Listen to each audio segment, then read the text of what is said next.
We are coming to you from Guaranteed Rate Field in the city beautiful Chicago, Illinois, where this afternoon, WGN Sports presents White Sox baseball. It's Rick Renteria and your Chicago White Sox as they get set to butt heads with Craig Counsell's first place, Milwaukee Brewers. Hi, everybody, and welcome. I'm Ken Harrelson with Steve Stone as we get set to bring you the finale of this three-game set, and it will be the rubber match. As you may or may not know, Sox won the opener by a score of 8-3. Then yesterday we got shut out 5-0. But one thing we've seen in the first two games of the series, Brewers have a player coming.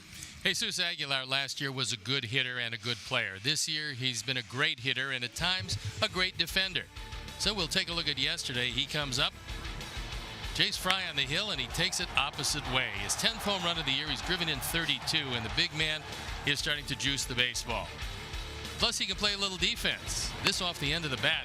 As you know, Engel can run, but Aguilar, sliding into first base, gets there a step ahead of time. So he's just coming of age, and the Brewers putting together a solid year. As you can see, last year good, this year great. Last year he hit 16 home runs all year. A third of the season, he's hit 10 of them, and the rest of the numbers will bear that he's one of the better guys around, and the Brewers love to have him in the middle of that batting order. And in the rubber match of the series, the pitching matchup today. Well, there's no doubt that it's a good pitching matchup because Dylan Covey for our side has thrown the ball pretty well in his two starts. And from their side, Brent Suter works very quickly. He's 5-3 this year. His ERA a little higher than he would like, but he throws a lot of high cutters. That works well against right-handers, and because he works quickly, doesn't give them a chance to think very much. Just think about Mark Burley. He's not quite as good, but he is good. Dylan Covey threw the ball very well against Baltimore. Against Cleveland, his defense let him down. He threw it pretty well, but in that one he got a no decision. And the curveball has been good. He's had very good control in his two starts. So you take a look at what they've done. The last two starts for Dylan Covey have been very good. The last three starts for Brent Suter have been equally as good, maybe a little bit better. So both of these guys have a beautiful day to pitch. Hopefully the Sox able to win a series because the Brewers this year 12-5 in series, and they've won 6 series in a row. All right, finale of this three-game set. So sit back, relax, and strap it down because White Sox baseball coming your way. White Sox baseball is brought to you by your Chicago and Northwest Indiana Hyundai dealers. Test drive a Hyundai today. Xfinity has the largest gig speed network, serving more homes than anyone else. Ford, inviting you to visit your local Ford store or buyfordnow.com. Blue Cross Blue Shield of Illinois. Choose Blue Cross and Blue Shield of Illinois, the card to carry through it all. Wintrust, home of Sox checking and debit cards. Open an account today at wintrust.com/Sox. And by your Chicagoland and Northwest Indiana Audi dealers. Visit AudiOffers.com for exceptional offers on select Audi models.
MLB's first-year player draft, and the White Sox have the 4th pick. Rick Hahn and his staff have been scouting the prospects, and earlier, Ricky Renteria talked about his role in tomorrow's event. Not necessarily much. I've gone up there to see the board a little bit. I know that those guys do a lot of work. Mine is just simply like everyone else is, you know, once we select the best player that they believe is available for us and would possibly fit some needs as we move toward the future, and being aware that obviously they've got an opportunity right now, like everyone, to get somebody that's going to break in to the organization and hopefully somebody that impacts us down the road. Ricky remembers when he was the #1 pick of the Pirates in 1980, and later in the telecast, you're going to hear where he was when he found out about being selected by the Pirates. Stay tuned. The lineups in the first pitch are coming right up.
Net best in-home Wi-Fi service. Call or visit an Xfinity store today.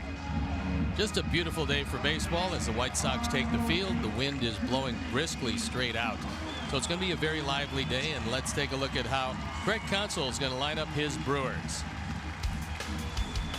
Lorenzo Cain leading it off, then it's Christian Yelich, and then Jesus Aguilar, who's been red hot in this series with Pravik Shaw, Domingo Santana, G-Man Choi, Jonathan Villar, Manny Pena, great throwing catcher, and Orlando Arcia hitting 9th and playing shortstop.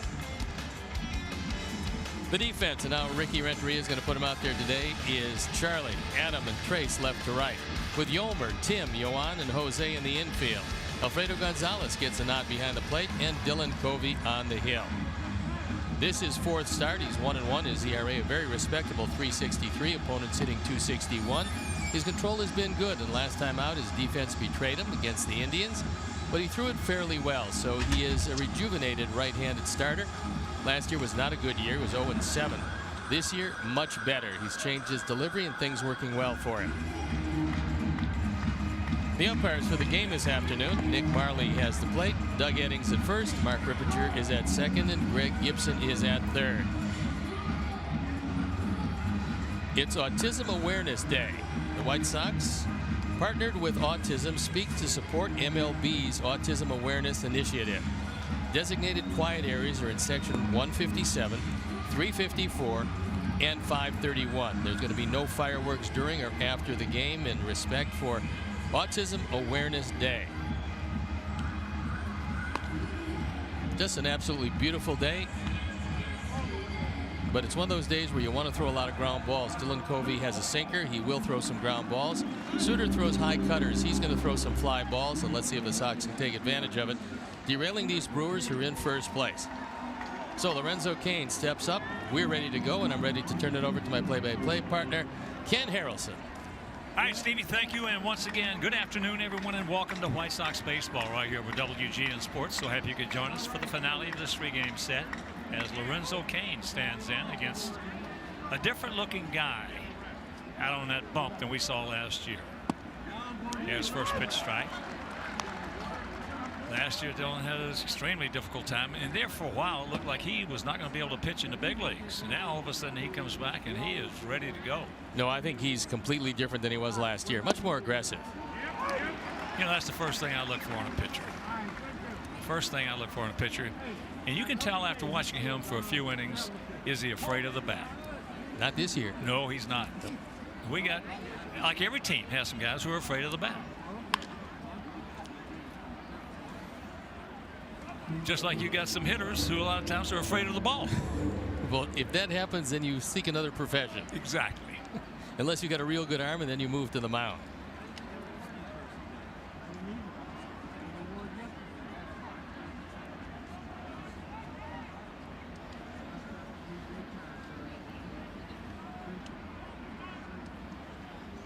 Gap out there in left center.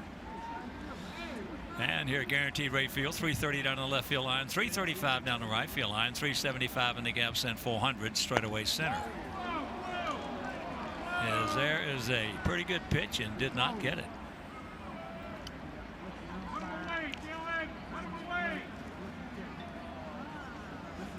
He wanted it, but no.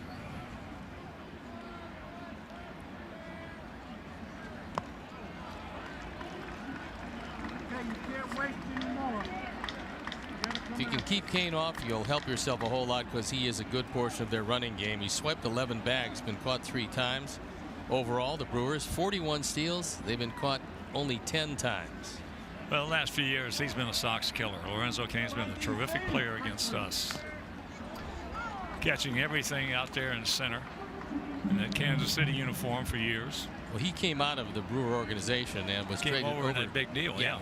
Greinke going the other way, going to the Brewers, and they decided that they really missed him in center, so they got him back, and he's been a good player this year. Well, I've always enjoyed watching him play from a baseball standpoint. Yeah. Oh, yeah.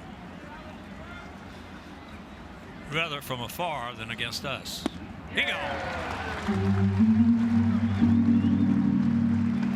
He's had some trouble with Dylan. He's now 0 for 6. That's a change and a good one. He swings over the top of it, and that retires a very troublesome hitter. So here's Yelich. Christian hitting at 304, 7 homers, 26 knocked in.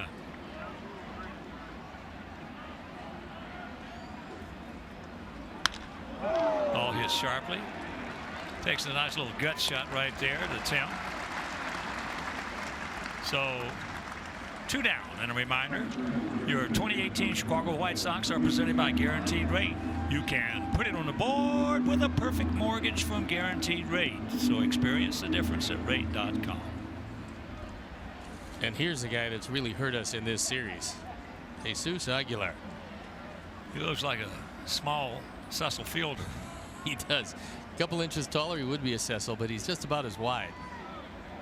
I've watched him the last couple of days. I'll tell you one thing. He's got pretty good command of that dish.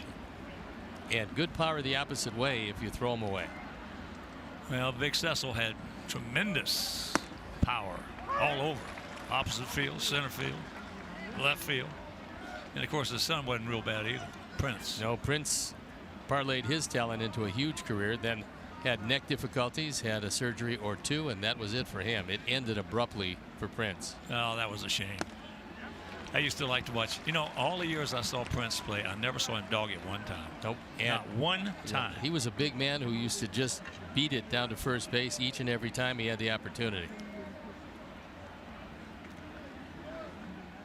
Shift is on. Watch out. There's a rocket. So the 2-out single.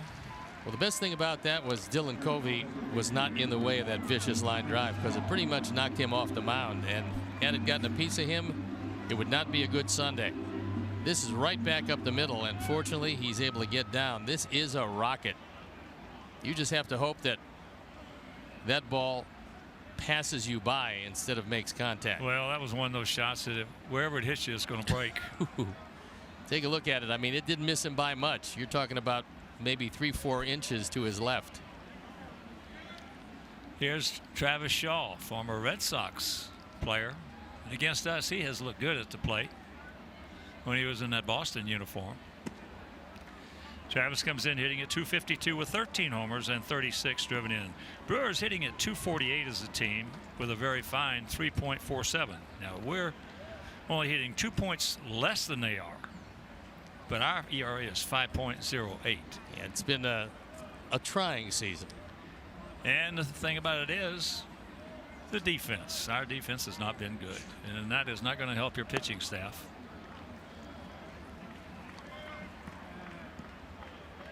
Especially a young pitching staff. Bad defense will tear them apart. The Fleet's in town, and Travis Shaw out of Kent State, acquired from Boston. And this was a very good deal for Milwaukee. They traded Tyler Thornburg, highly thought of prospect, but he's done very little of anything with Boston. And yet here's a guy, it's your starting third baseman. As Craig Counsell looks on, he's in his 4th year of managing these Brewers. Took over for Ron Renicky. I talked with Chili Davis, who was at that point Red Sox hitting coach, and he thought Travis Shaw had a chance to be a really, really dangerous hitter. Well, look at the numbers, 13 and 36 on the power numbers, and for a while the Red Sox thought he was their answer at third base. Then they went to a few other options and moved Shaw along, but he's got some pop. That kid they got over there at third base now is going to be with them for a long time at third base.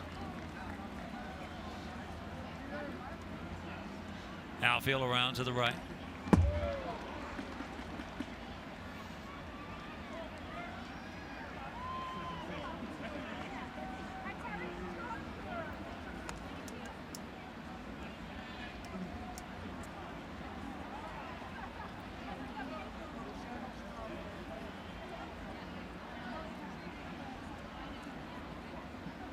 One on, 2 out, 2 in. Check that, none in. 2 and 2 the count.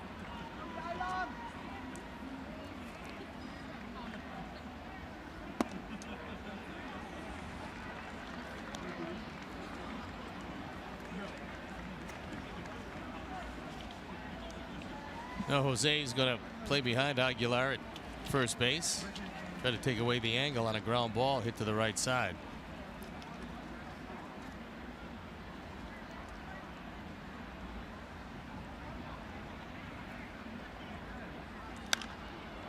There's ball 4, and that is fouled away.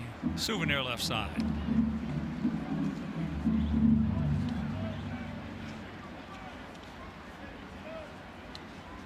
Angle is shifted over toward right center field. If there's a gap at all, it's in left center. Shaw's got some power that way. We shift around and show you the defense.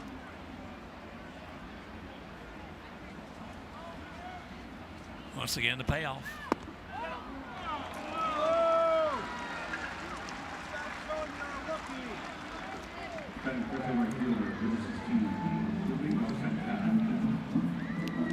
So 2 were quickly out, now 2 on. And here is Santana. Domingo Santana.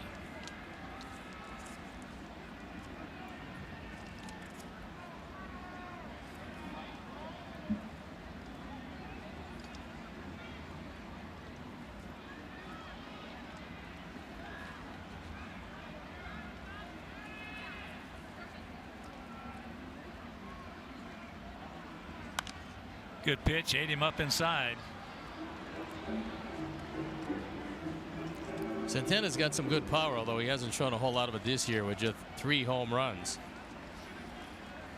But last year, he scalded the baseball. 30 home runs, 85 driven in last year, but off to a slow start in the power numbers this year.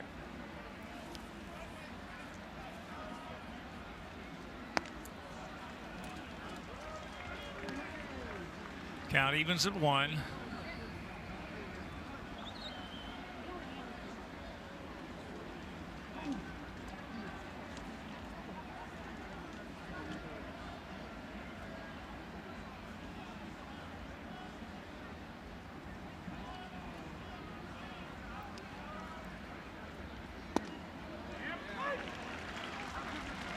A strike is called. That was 96, and this year Dillon is throwing a whole lot harder than he had in previous He couldn't years. even come close to touching 96 last year. Nope. Much better as Don Cooper helped rearrange his motion. Said he was drifting before. Now he's going right at the target, and he's gotten some extra velocity. That's shoved right side out of play. It was just amazing. It's just amazing how precise all sports are, and not just baseball. But let's talk about baseball. It's just precise about how a guy can be with hitting coaches, and yet he gets with another one. In this case, let's say Coop. And Coop, in essence, is telling him the same thing that the other pitching coaches saw, but he's telling him in a different way. It's semantics a lot of times, and a light switch goes on. This is a pretty good pitch. He didn't get the call, but that could have easily gone the other way. He's had a few pretty good pitches that have not been called already. There is Don Cooper, and Cooper yelling a bit at Nick Marley, telling him to He should maybe take another look or a closer look. If he's going to make our guy throw it down the middle of the plate, he's got to make their guy throw it down the middle of the plate.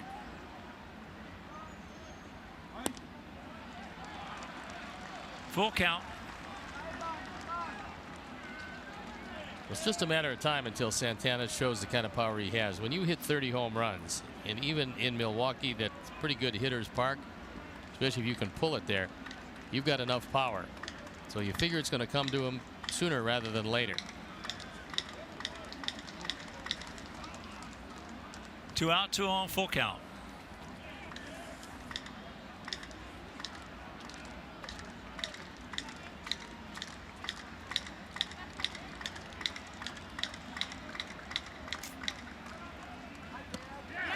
He gone.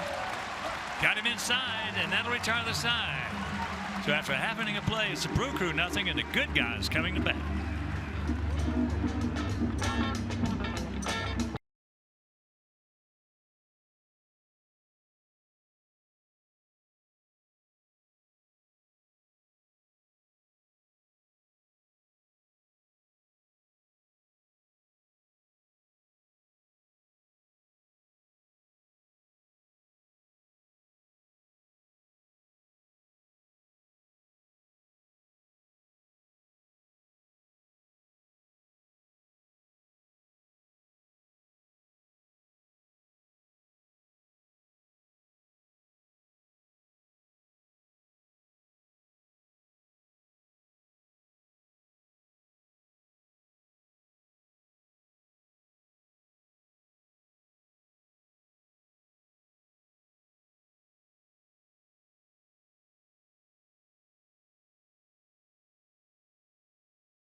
They're talking about either the movement on the ball or a specific pitch that Dillon would like to have thrown. So we'll take a look at the way Ricky's going to run him out there. It's Tim Anderson, Yolmer Sanchez with Abreu in the 3 spot. Rondon getting a start with Engel, Moncada, Thompson, Tilson, and Gonzalez rounding it out, looking for his first major league hit. The defense, and how they'll line up behind Brent Suter. It's Yelich, Kane, and Santana left to right. With Shaw, Arcia, Villar, and Aguilar in the infield. Manny Pena's got the plate. And Brent Suter on the hill. 5-3 is ERA, above 4.5. Opponent's batting average at .270. That's not great. First pitch strike to Anderson. And before we show you our picks to click, you at home select yours. Sox come in hitting as a team 246, as I mentioned, top half of this frame. Brewers hitting at just 248. But yet they are 15 games over. And we're under. Well, they got a bullpen that will absolutely shut you down. Well, that's that left-hander they ran out there yesterday. I mean, he was nasty. Hader? Yeah, he can really throw it. That guy, you know, when I've told you this many times, when I watch the game, I don't watch the ball. I watch the hitter. The hitter will tell you what kind of stuff a guy's got. Well, they couldn't catch up to 94. It's not an overwhelming fastball, but great deception. That's the whole key. Deception. That's down to Shaw. So with one out, let's check our picks to click this afternoon. Fans went with Engel. Jim Angio and the crew, they're going with Makata. Steve's going with Tim Anderson and J.J. Shearer. All the great folks down at Lost Dunes Golf Club, one of the best clubs in the world. George Jacobs and David Novak and I, we're going to go with Yolmer Sanchez, who's at the plate.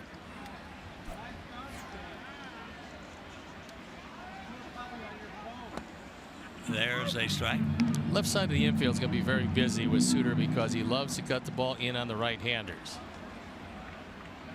That's outside. And of course, today's picks to click are brought to you by your local Chicagoland and Northwest Indiana Audi dealers. Visit AudiOffers.com for exceptional deals. You see how quickly Suter works, and Pena gets him the ball back very quickly. His job is to keep him in rhythm, and his rhythm is Burley-esque. Well, hitters hate that. Homer just called timeout, acknowledged by Nick Marley, and so he's trying to get his own timing. Yep. You can't hit at his pace. You got to make him hit a little bit at your pace.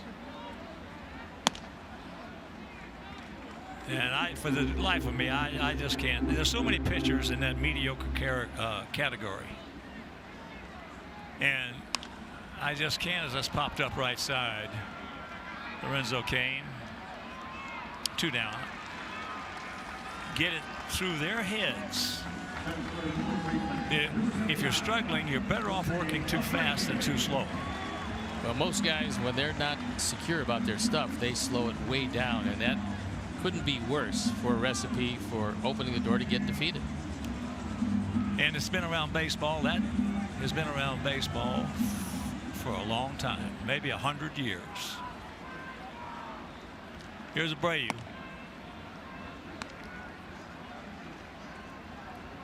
This is the first time any of our guys have seen Suter, that 28-year-old 6'5" southpaw who was born right here in Chicago. Now lives in Cincinnati.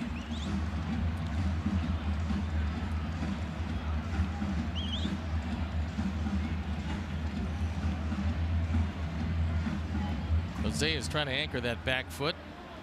That clay in the batter's box pounded down, so you got to dig out a hole for himself. That was a Suter straight change, and he missed with it. See Jose there digging a fresh hole.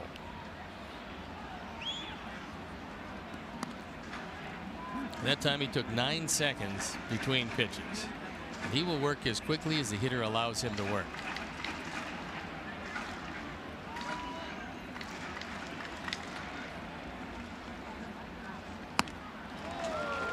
Easy 1-2-3 inning after 1, no score.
Double deals made for go-getters. Here's Choi. Takes first pitch strike.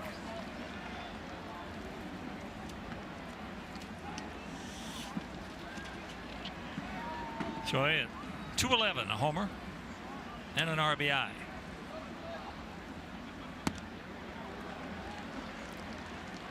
Ji-Man Choi. He's become a much traveled veteran.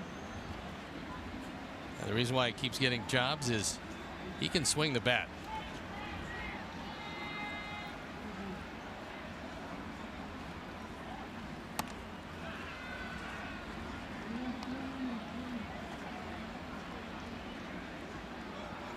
He made the team as a non-roster player invited to spring training. 26 years old.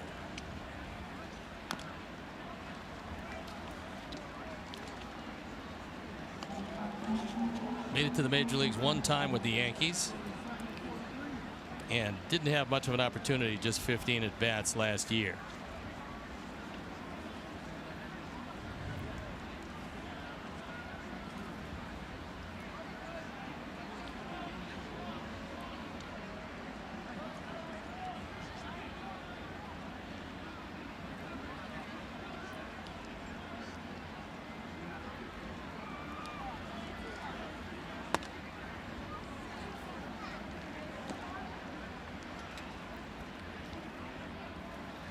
Two and two the count. Gap out there in right center. And if you're just tuning in, just an absolute sensational day here in the city. Beautiful. This is as nice as it gets. Siri told me between 75 and 78. No chance of rain. And just a slight gentle breeze. Well, the slight gentle breeze was understated because it's blowing out pretty well, but the temperatures are right on the money. Gentle breeze here in Chicago. No. In 35 years. Yeah, you either have wind or you don't. That's what's happening, and today it's very much of a hitter's wind. Well, you mentioned something last inning that's becoming extinct. There's the dreaded leadoff walk. And that is a pitcher's ballpark. That is non-existent. That's a dinosaur right now. Not too many of them, certainly. No. San Francisco might be one. LA was very much a pitcher's park till they moved in the fences, and now the hitters are enjoying that. Well, they're becoming extinct. Yeah. High major league pop-up off the bat of VR.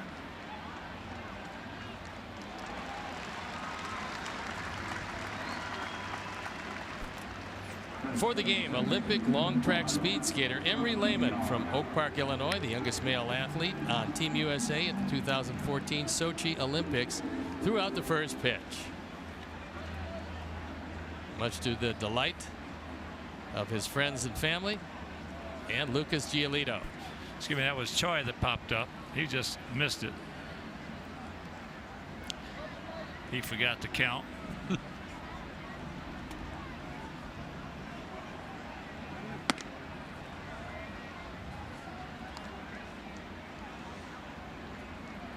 Dear friend of mine that I played with, actually broadcast for when he was with Boston, when I was broadcasting for the Red Sox. Did that a lot. And the reason he did it, he was so focused and locked in. A lot of times he just forgot to count. And he would head to first and they'd have to bring him back. And that was Bush Hobson. Remember him at 30 home runs as a third baseman. Hitting ninth. Yep, he was. He was. Well, they had what a lineup they had in those days. Oh yeah.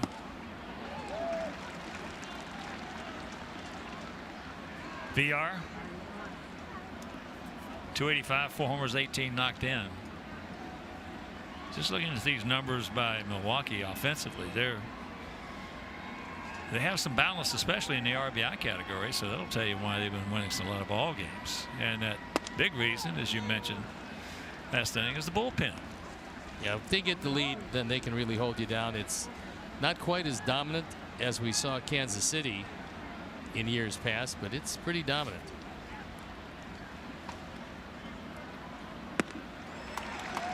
He gone. That's 3 strikeouts for Dylan Covey.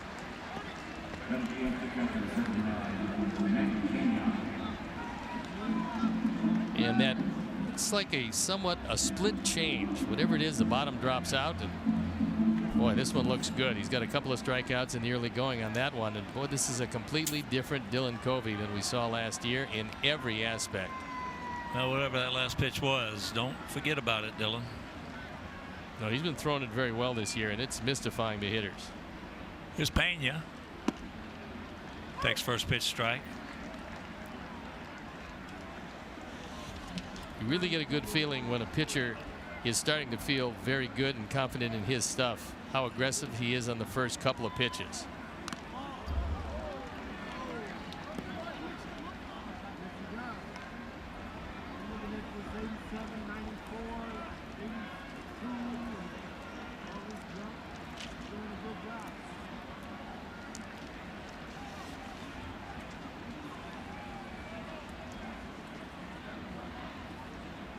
The 0-2 pitch.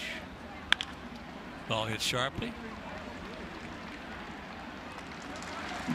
And that'll do it. A 1-2-3 inning. We'll go to the bottom of the second. Still no score.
Hear what he was and where he was when he found out. I was actually in my math class when my one of our counselors and former coach came in and knocked on the door and asked me what I was doing in class, and I was kind of like, well, I'm doing my doing my work. He says, well, the Pirates are trying to get a hold of you. They just drafted you in the first round. I said, well, okay. He says, you need to go home. So I said, okay, teach. I gotta get out of here. I guess I gotta go home. So I went home and waited for the phone call. What an exciting moment that was. 20th overall, #1 pick, and he was the kind of guy that I remember, Rick, seeing him play, and when he first time you saw him play, you said this guy was a #1, and all of a sudden you watched him for a while, and you could know he could play. He knew, and he had that great presence as far as baseball acumen. Rodon goes down, 1 out. I'll tell you, this is the first time I've seen this Suter. I've only seen him pitch 4-by. He can pitch for me. He can pitch for anybody. This guy has good high fastball. He throws a lot of cutters, most of them above the waist. That's where you really want to throw it to right-hand hitters if you're a left-hand pitcher. You want to keep it up on them, make sure they can't drop the head on it, because a lot easier to hit a low cutter than it is to hit a high cutter.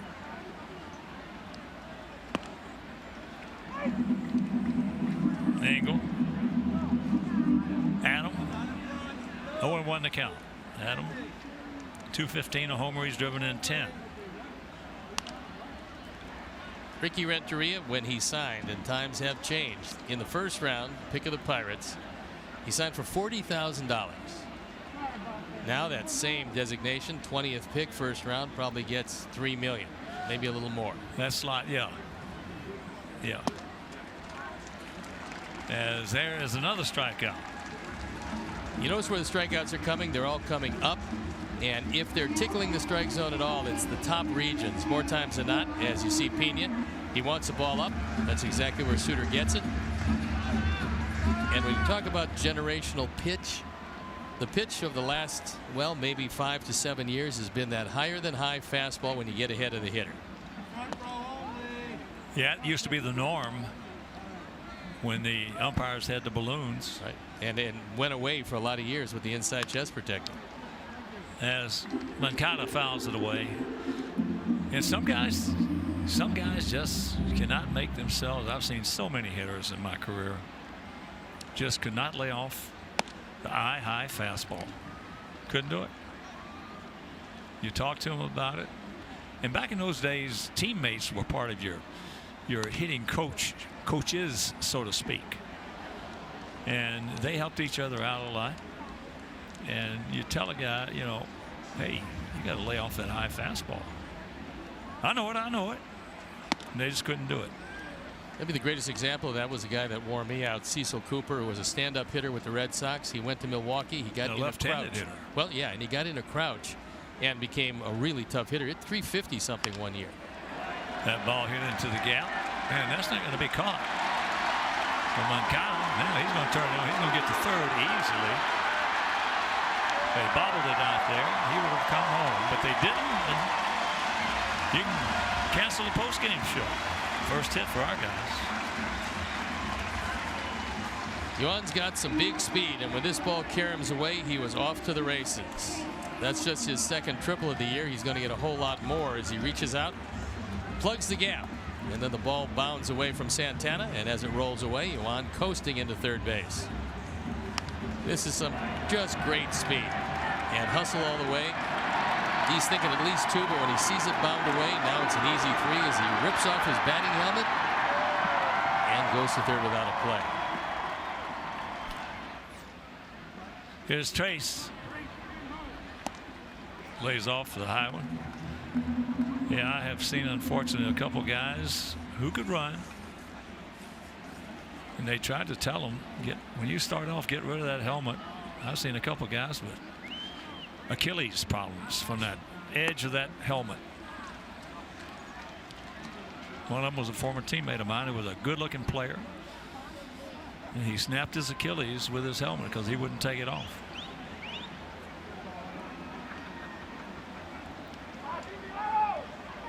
Two-0 pitch. Hey, he's got to hurry. Good play. They get him, and that'll retire the side. We come up with our first hit, and we'll go to the third, no score.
to 97999, and the 300th texter is going to win a $30 gift card. Subway, so much sandwich.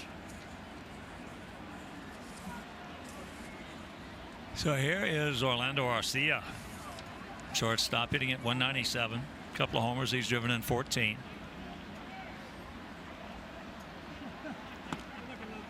His contribution to this club is defensive. He can really pick it. He's a very smooth shortstop. Made a nice play to end the bottom of the second inning.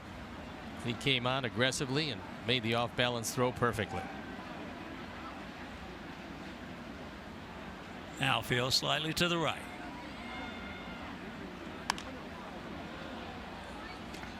Sox fans, join us as the White Sox take on the Cleveland Indians on Thursday, June 14th at 1:10. The first 10,000 fans will receive a free commemorative blackout game T-shirt presented by the Village of Bedford Park.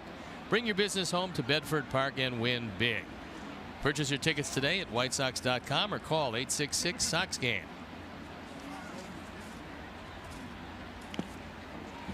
That's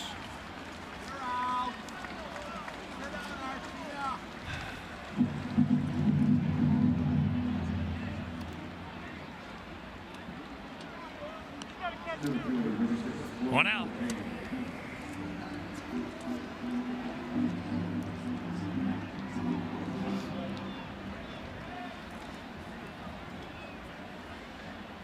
Wait till you see what's coming your way next inning. Oh, man. Oh, man. There's, oh, nice pick. Controls. Nice play. 2 down. He looks to be in pretty good shape. It's surprising because he hasn't worked out since the 1940s. It's not surprising. It's amazing. Amazing is the right adjective. And what a play by Jose Abreu, staying right with it. Good solid toss to Dylan Covey. So here's Yelich. Christian got it out to short.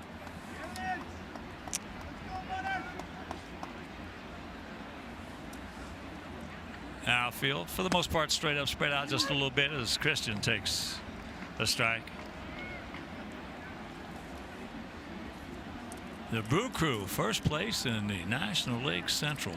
Boy. I was talking with some people before the game, Milwaukee people, and they say this club is just playing hard, playing their behinds off. They don't dog it. They get out there and bust it for 27 outs. That's kind of the way Craig Counsell used to play his game. He used to wear us out. I mean, he never had a bad at bat against us. Pretty good hitter in his day with the most unusual stance. As you see, the Brewers 3 games ahead of the Cubs, 1 in the loss column. St. Louis not all that far back, and they're winning today against Pittsburgh. 2 out, 1 and 2 the count. Finale of this 3-game set. If you're just tuning in, Sox took the opener 8-3. Then it was 5-0 Brew Crew yesterday.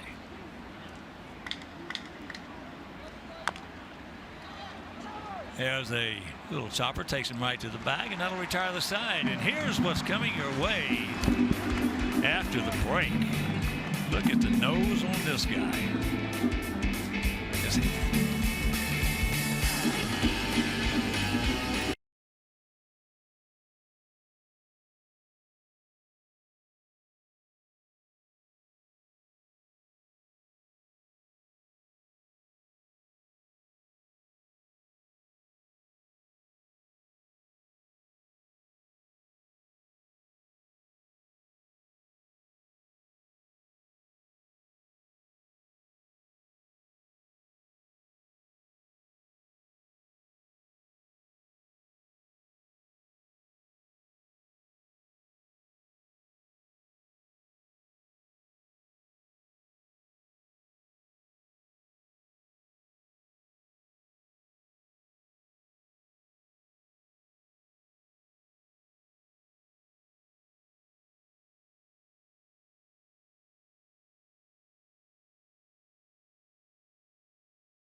Greatest icons in the game of baseball, entering his 48th season as a broadcaster for his hometown team. And that, of course, is the one and only Bob Buchan. Bob, welcome, buddy. Hi, pal. How are you? I'm good. I'm telling you. You look great. Now, your nose, every year I see you, gets a little heavier. Well, it's from working out. So here's Charlie Tilson. Your club's playing great, isn't it? Not bad. Yeah, they're Craig's got them going pretty well, and it's here in early June, of course, Hawk. But no, they got a couple of kids. That's one of them right there. That's a nice play. That's a nice play by Arcia. Well, a lot of people, a lot of the youngsters out there who don't get the Brewers games. Bob was a catcher in the Milwaukee Argonauts. He was a catcher, and he was good with the leather, not so good with the lumber. Well, I wasn't worried about that. You know that. I was telling the story earlier to some of you compadres over there. The first time I ever met him was in spring training. I was 19 years old down in West Palm Beach. We were playing. That's where the Braves had their spring training. And I had just had a huge year in the Eastern League, great league record and home runs and RBIs. And of course, back in those days, the Sporting News was the Bible of all the players, and everybody knew who I was. And I come up to the plate, I'll tell you what, it's nice when they catch the ball, isn't it? You got it. Yep. Heck of a play by Angular. And I came up to the plate, and he looks up with his mask on. He says, "Oh, you're the Hawk, huh?" And he said, "You had a heck of a year in the Eastern League last year." I said, "Yeah." He said, "You know that guy you're facing right now, 60 feet 6 inches away? Well, he's going to Cooperstown." And the guy happened to be named Warren Spahn. That's right. He said, "I'll tell you what we're going to do. We're going to throw you a fastball right down the middle, first pitch." And I think he's now messing with my head. Sure enough, here comes about an 84, 85 mile an hour fastball. That was tops for Spahny in those days. Strike once. Now I back out and I step back in. He said, "Okay, one more time. We're going to give it to you one more time." And here comes another 84, 85 mile an hour fastball. He says, "Dadgummit, Hawk." He said, what can I do? He said, "Okay, one more time." Here comes a slider and grabs some bench. I faced Warren Spahn for 3 pitches, never took the bat off my shoulder. I knew what he was thinking. Boy, did I stick it up his behind. Oh, that 84 mile an hour stuff, man. Warren Spahn asked me one day, "How about using a glove?" He won 363 games. Oh, man. And you said you did that to Mickey a couple times. Yeah, Mantle. I did it to, Mickey. Mickey didn't believe me either. He asked me one day, he said, "Give me a fastball to hit." I said, "All right." He took it right down the pipe. I just hit 2 more times, he's gone. Well, as I said, Euchre is there as a quick inning right there. I tell you, this Suter, I wish give him to us. I love him, man. I mean, the game, it's an hour and 50 minutes. All right, we'll be back with Bob Euchre right after the break.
Is Hall of Famer, and what a guy. One of my all-time favorites. One of baseball's all-time favorites. I'm going to miss you, man. Well, I'm going to miss you, to that. But, we got the text. We text each other occasionally. And I'll tell you, it's just a lot of people don't know. Bob Uecker, besides being a terrific catcher, was also one of the toughest guys with his hands to ever play this game. I mean, he had a reputation that everybody in baseball knew. And he protected his guys. Back in those days, there's no question about it. There was some racism in baseball. It was a little different. Oh, yeah. A little different. And one of Uke's jobs was on the road. He would absolutely take care of Aaron and all those guys and protect them. And he's the kind of guy you'll never hear one person say one bad word about. And that's unusual in any game, especially baseball. Buke, it's just a great pleasure to see you, baby, in all these years. Oh, man. I know one thing. You and I both miss Big D. I miss that. Of course, we were talking about Don Drysdale. Don loved Buke like we all do. Yep.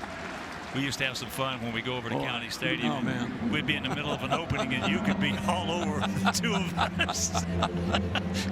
Oh, man. I'm going to miss you, man. I was so looking forward to coming down here and being able to sit in with you for an inning. This is honestly, an honor man, for me. You're my, This is an honor for me. You're my pal. You know that. I know that, Bobby. But, no, Bob has been a friend of all of ours. We've had some great ambassadors. Of course, Tommy Lasorda is right at the top of the list, and you love Tommy like we all do. Absolutely. And Tommy and I, it seems like for some reason, every time Tommy and I ever get together, your name comes up for something. Now, why is that, you? I don't know. I remember being up at Dodger Stadium one night with the bases loaded and down 2-1, and I looked in the Dodger dugout, and they were all sitting in their street clothes. I didn't think I was going to do very much. Well, as I said, he was good with the leather, not too good with the lumber. You were the first guy. Now, this is the first time, maybe the second time I ever saw the Hawk. I think it was the first time. And after the game, he came up to me and told me, he said, you'd be a good broadcaster. So that was on my path early. I wish we were in a setting to where we could tell some stories and tell some lies, because we've been through enough of it. Oh, man. That time in Boston, I will never forget that. But that's going to be told in closed company. Oh, boy. Yes, there's a ball. 2-2 the count to Travis Shaw. This kid here, when he was with Boston, he played against us. He looked really good. Boy, the Red Sox are still upset at this deal, Hawk. Last year, the Red Sox came to Milwaukee and played, and that's all they talked about was Travis Shaw. He had a great year for the Crew last year. Well, I've always said the making of a good manager is not wins and losses. The making of a manager is the eyes. Yeah. You watch how that team plays for him. Do they give him 27 outs? And, boy, I'll tell you, this has been a turnaround with Craig. Well, a couple of years back when Ron Renicky was going to leave, and in talking with our ownership people and Mark Attanasio especially, I told him if we're going to make a change and Ron Renicky is going to leave, the guy that we have to have is Craig Counsell. He doesn't belong upstairs. And he worked upstairs for a couple of years, and he enjoyed that. And he found out what the inner workings were of being upstairs. But he belonged on the field, Hawk. I mean, that's the kind of guy he is. You know him. You know how he is. Sure. There's ball four, so the walk. Coming one out. But, the thing about a redo like we're into right now, as you just mentioned in the break right there, when you've been around this game as long as nobody knows the game of baseball, that's how beautiful it is. There's just been some guys who've been around it longer than others. That maybe understand it just a little bit better than others. But when you see a redo, you guys have had some tough years. You've gone through some great years, and you've gone through some tough years. And now it looks like it's your turn. Well, I mean, not only so much what they have on the field, but in the bullpen is what has really been big for Milwaukee. Hawk. Got some young kids out there, and they can really rush it up there. You and I were talking a moment ago about velocity today in the game, and it's not going to be too far down the road that 100 miles per hour is going to be the norm. That's exactly right. Don't Well, you you know think? yourself, what was the two things we used to say? We'd be on the top step of the dugout and Bob was playing in our era. And the last two things we would say before we ran out on the field, okay, boys, let's get in their bullpen in a hurry. And the next thing was, if we get beat, let's get beat in a hurry. Yeah, exactly. But you didn't see the bullpens as much back then, Ken. Those guys, innings pitched was part of your contract for next year. I'm telling you what, the bullpen, people ask me in all my time in baseball, can't turn it, but they get the lead man. What's been the changes that you've seen? And I tell them there's no question about the biggest change has been the bullpens. Yep. Today, if you don't have a good bullpen, I don't care how good your starters are. I don't care how good your hitting is. I don't care how good anything is. If you got a bad bullpen, you lose. Yeah. I got to be honest with you. For me, it's salary. I was being paid under the minimum at that time, and that was a little upsetting. Under the minimum. Here's Joy.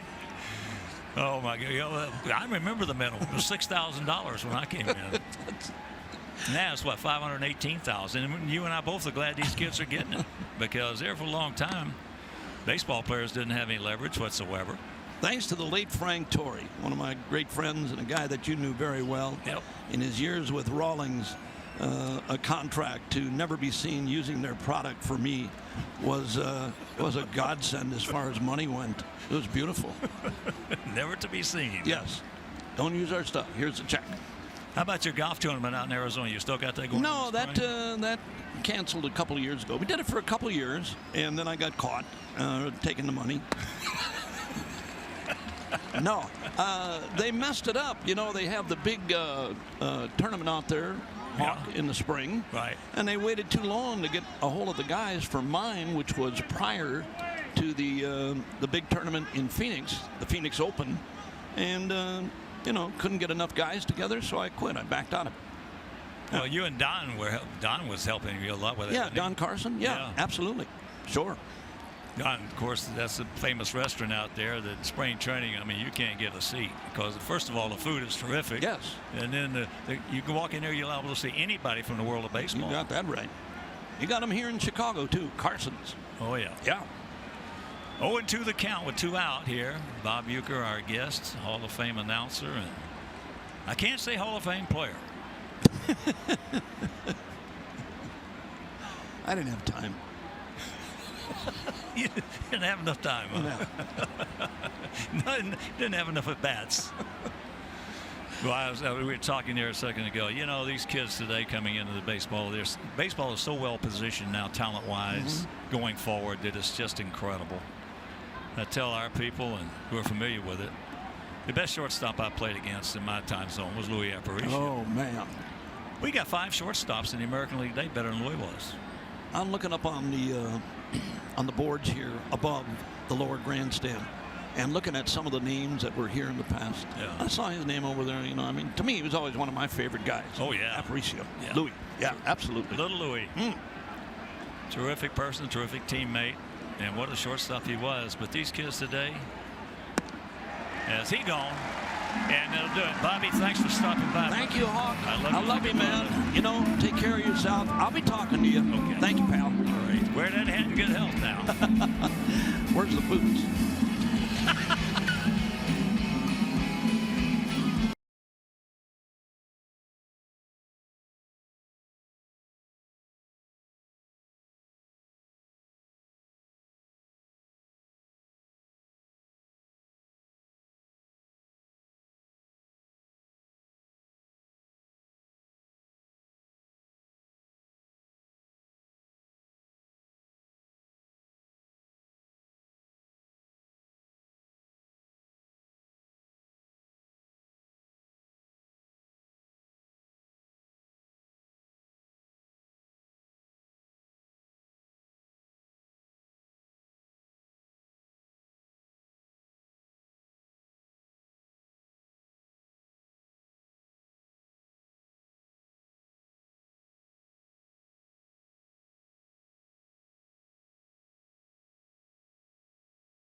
presented by Nationwide's Jeff Vukovich. Go to jeffvuk.com or follow him on social media because Nationwide is on your side.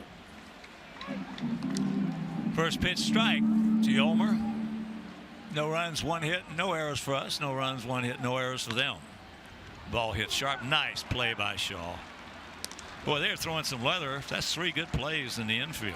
They got a good defense, and Shaw has been a revelation at third base. He made an error in this series, but that's an oddity for him. He shows you good first step quickness to his left, comes up with the throw, and normally the throw right on the money. That's why it was so surprising when he threw one away in the opener. And all of a sudden now, another guy that's one of my favorite guys to watch play, Ryan Braun. I mean, he's not in the lineup today. Getting the day off, and he's not swinging it near the way he can, but he will. He will. He piles up those numbers each and every year. When he gets it going, he don't stop for a while. Yep, he's a good one. Oh, he's one of my, as I said, he's one of my favorite guys to watch hit. He's got a great eye. He's got a great approach to hitting. Well, his first approach is let's take the ball to center and right center field and then pull the breaking pitches. Well, when you can hit it as far as he can to center and right center, yeah. That's a good approach to take. It is that. Here's Abreu, struck out swinging on a fastball. It's great to see Uke. I'll tell you, what a wonderful human being. You know, he had a lot of health problems a few years ago. Yeah, we almost lost him. What's amazing to me is so many surgeries in his life, and yet you look at him and he's in magnificent shape. He's always been in good shape. Yep. And as I said, he was one of the toughest guys with ease with his hands in all of baseball, and everybody in the game knew it. He was like Rico Petrocelli. He wasn't afraid of anything or anybody. But what a funny man. Oh, I tell you, you should see when he and Mickey used to get together. It was unbelievable. And if we'd had iPhones with cameras and video things back in those days, I tell you, you could have made a fortune off those two guys. But you could be funny anywhere, anytime, with any audience. Mickey was a little different. Mickey had to be around people he felt comfortable with, and preferably all guys, you know. And then at that point, he was actually funnier than Uke with that Oklahoma drawl.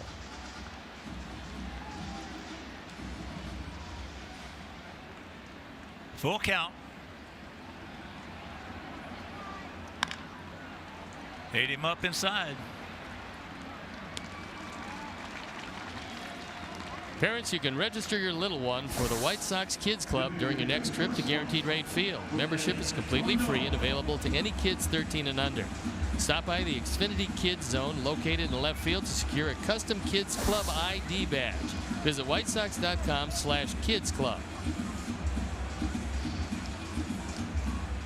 Here's Jose Rondon, struck out swinging on a fastball.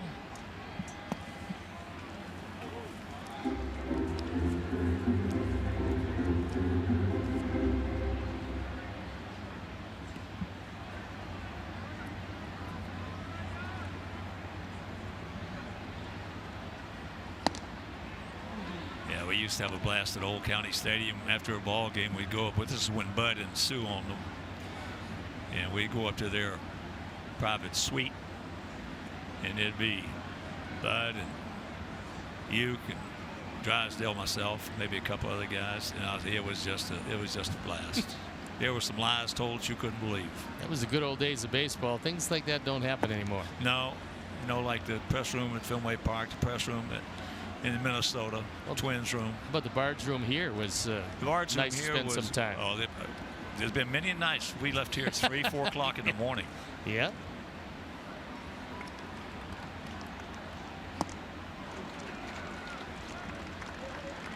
This guy is something to watch. He is a taller version of Mark Burley, only throws about 6 inches quicker.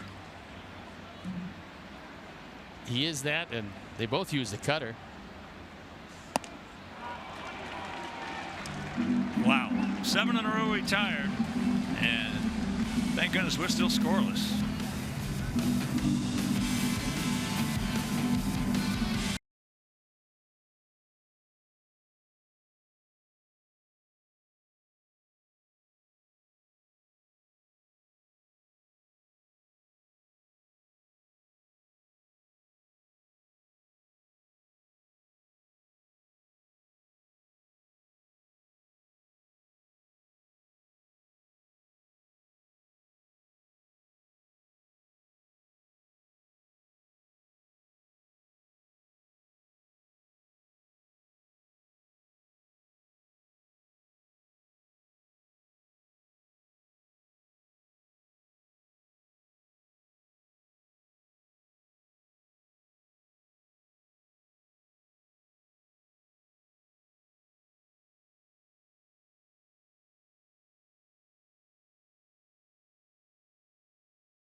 Up-to-date stats and information sponsored by UI Health. It's providing expert care for you and your family.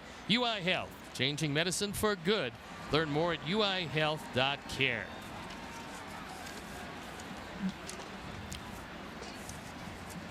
We've got Dr. Jonathan Simons with us. He's from the Prostate Cancer Foundation, and that means we're getting ever closer to Father's Day. And Doc, we honor the Home Run Challenge on Sunday, June 17th. Tell us a little something about it. Well, the program, Major League Baseball's done more to cure prostate cancer, and Mr. Reinsdorf and the White Sox have been an essential, like founding fathers like George Washington or Thomas Jefferson, for a program that's every Father's Day we talk about men getting checked from prostate cancer. We try to remind men and the women that love them that it's 1 in 9 men lifetime. But we've cut the death rate by 52%. In Major League Baseball, the White Sox have raised over $47 million during the Home Run Challenge for prostate cancer research. Well, that's obviously very impressive. And what guys don't know is one man dies from prostate cancer every 18 minutes. And yet it's so very easy to get checked. And I think some guys are afraid of it or embarrassed by it or something along the lines, but it's one of the most curable cancers that we have. Yeah.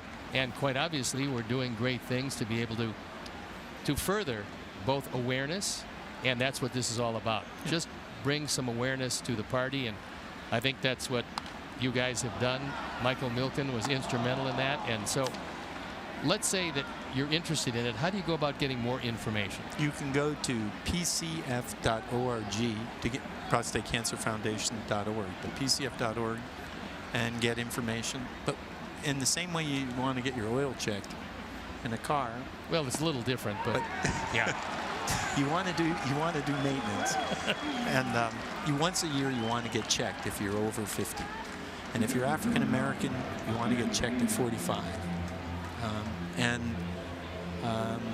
you just want to be able to talk to your doctor about it. Harold Baines, who did the ceremony, was talking about the fact you just want to talk about it in the same way women talk about breast cancer, because there's the same amount of prostate cancer as breast cancer. I'll tell you what scared me was in your sheet there, information sheet, that approximately one man dies approximately every inning. That's right. Every inning. Yeah. So prostate cancer. It used to be 2 men every inning, but now what we want to do is finish the disease off, catch all the cancers we can early, and cure the rest. And we've made enormous progress. Well, I've lost some friends with that, as you have, and I've also had some friends who had it, and now they're walking around like nothing ever happened. Yeah, that's exactly right. But they can't do it unless they're aware. That's right. And Doc, another thing too, it's the same thing in any as there's a base hit. We're talking about Brent Suter being well. Our guy's not doing too bad, Stoney. No, he's thrown it very well, and this is a different Dylan Covey, and he's showing that maybe he belongs in a major league rotation, because all 3 times he's thrown it very well, and this being the 3rd of his 3 consecutive starts. But it's the same in any aspect of procedures, so to speak. People have to understand, it's like I've had 5 procedures on each eye, and these guys are so good, I've never had to take an aspirin. Right. And there are so many people out there who have something wrong with them, who are afraid of it's going to be too painful or whatever, and it's not. That's the whole key. That's exactly right. Is awareness. It is awareness. There he goes, and that's out of the textbook. Spalding textbook right there. No hit and run. Well, you guys at the Prostate Cancer Foundation have raised $700 million to cure this disease that is infinitely curable. So again, it's so easy to get checked. I think people believe that it's much more difficult, and for whatever reason they don't have a urologist. I think that's pretty important, if you don't have one and you're over 50, to get one. But you started in 1993. Tell us about how it started. Well, it started, Mike Milken was diagnosed, and he realized that the same effort that we'd had for breast cancer wasn't happening for prostate cancers. He said, I'm going to take responsibility to make the world aware of this and work with others to raise the money to put the disease out of business, literally. And then Major League Baseball became a huge partner. And, Mr. Reinsdorf, Mr. Wilpon with the Mets, all of Major League Baseball, right? Father's Day became the one day of the year where you could talk about keeping dad in the game and getting checked. And we estimate that over 480,000 American men their lives have been saved because of the awareness from basically Father's Day. The number of men that get checked for prostate cancer the second half of June is the highest in the entire year. All right, let me ask you a question. Say that you feel good. You're over 50, say you're 60, and you feel good. No problems whatsoever. You're not having to get up in the night 3 and 4 times to go tinkle, Right. What would be a sign or a symptom for you to go get checked besides having to do it because you're over 60? Well, other than having trouble urinating, there really aren't any symptoms. That's why you just have to get checked. Just Right. put it down once a year to get checked. And after several checks, you can be reassured now with the new technology that you're going to be just fine. Or we need to keep watching you. Not necessarily treating you, but watching every Closer year. check. Yeah. And back to your point, you can ask any doctor or nurse about how to get checked, but you have to ask as a guy.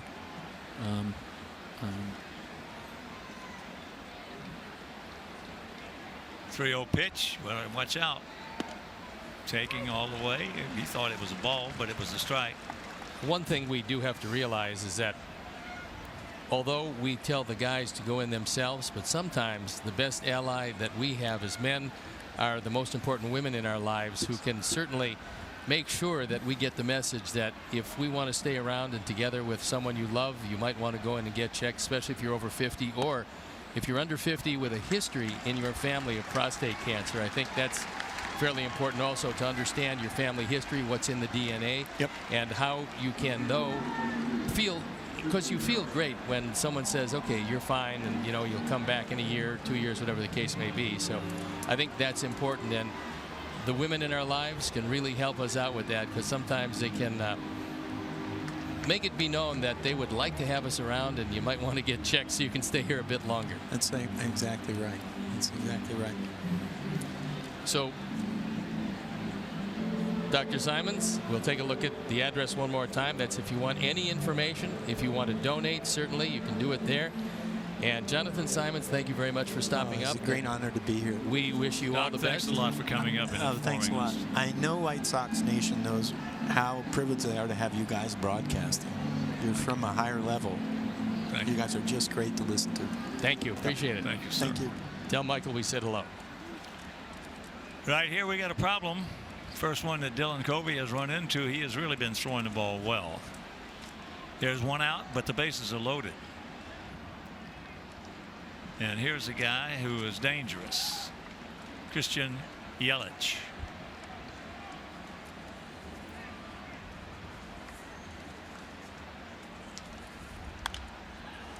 Takes a big hack right there, and the count 0-1. All started with a strikeout to Villar, base hit by Pena, base hit by Arcia, and a walk.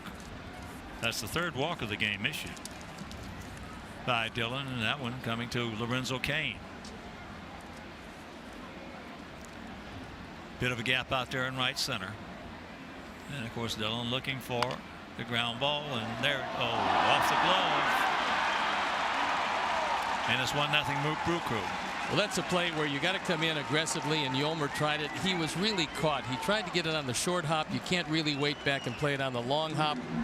Although Pena doesn't have great speed, being a catcher, you might have had a little extra time coming in. But Yolmer decided he was going to try to take it on a short hop. Karam's off the glove, and the bases remain loaded, and the Brewers go on top 1-0. Well, that's too bad. That's an error on Yolmer. But the thing is, as Steve just alluded to, there is where you take that extra second. You make sure you get the ball in the glove and forget about trying to even think about turning a double play. Well, you got to know the speed of the man at third, and in this case, you had a catcher at third, so. And you got to know the speed of the man at the plate. So it's just a tough play for Dylan.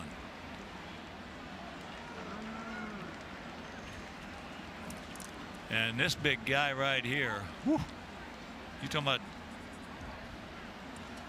dangerous. He is big time dangerous. He pops him up. Abreu, infield fly rule is called, of course, and that is out number 2. High-speed replay is powered by Xfinity. It's a line drive in the first inning, right back through the middle. Fortunately, Dylan Covey was not hit with that one. That would have ended his day, and not necessarily his season, but it wouldn't have been comfortable for him. That's the kind of line drive there could end a career. Boy. Yep, got to be a little lucky in this game, too. Here's Travis Shaw. You can't ease up.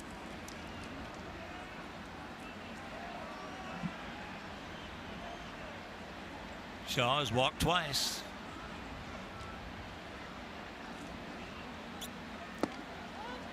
Checks it up. And the count 1-0.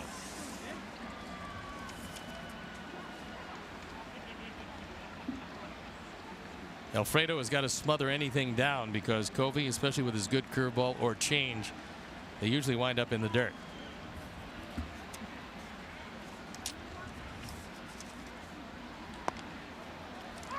That strike evens the count at 1.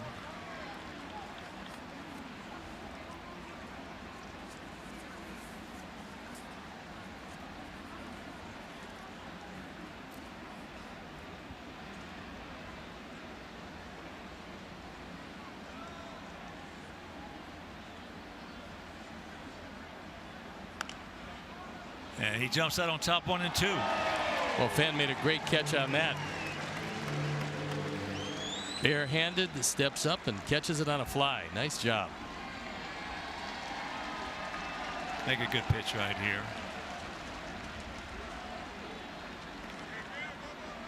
Get him right underneath his hands.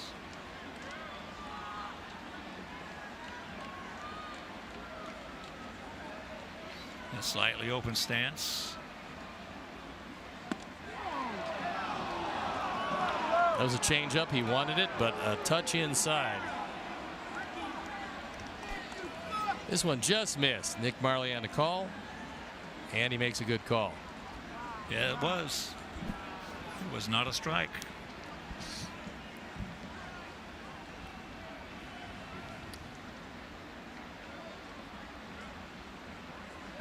Big pitch right here, the 2-2.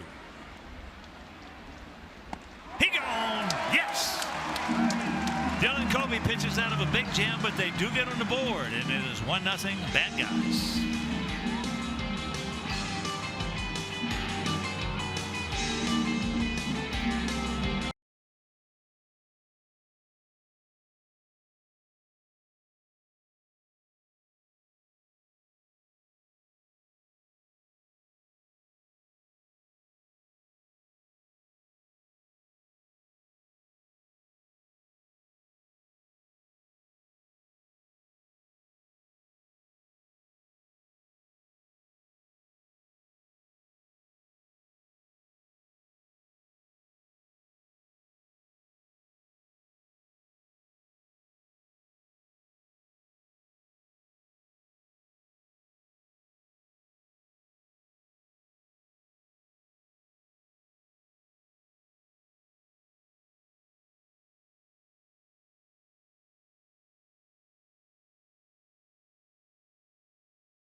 Serve, and you see The games against Minnesota, it's a doubleheader. That first game on Tuesday, first day. So 4 games in 3 days against the Twins, and it's on to Boston to finish up the road trip. Adam Engel. Take strike one. If you're just tuning in, this guy Brent Suter, he has absolutely dominated us. This has been one of the most dominating 4 innings we've seen all year. And he's doing it without a big fastball. It's just well placed. Each and every one is up. Sometimes they're out of the zone. Sometimes he cuts it inside to the right-handers. And because of that, a lot of ground balls to the left side. Well, that's why these youngsters, these aspiring major league baseball players, especially aspiring major league pitchers, got to understand, you don't have to throw 100 miles an hour to pitch in the big leagues. As that's his 6th strikeout. Now all you have to do is make sure that your fastball is well placed, because everybody will tell you all of your pitches work off a well located fastball. Best pitch in baseball is a well located fastball. Next best pitch is a good changeup. That's it. You don't have to tear your elbow up when you're young, and parents don't have to allow their children to tear their elbows up throwing sliders and curveballs, and then all of a sudden, first thing you know, they're going down to Houston or someplace to get a Tommy John. Well, I heard of a place in this country in the baseball-rich environment where they outlaw the curveball.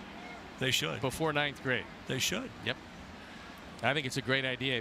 If you can locate a fastball with a straight change, those 2 pitches, which neither hurt your elbow, I believe that you can pitch anywhere. And then when your arm gets stronger, when you get a little more developed, you can then bring in a curveball, hopefully, and then a slider last would be, for me, that would be the way to go. I think the slider becomes the toughest pitch on your elbow because guys, number one, don't know how to throw it particularly well, and they're looking to get big break on the slider.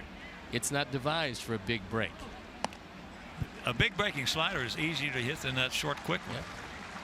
Yep. As there is the first walk issued.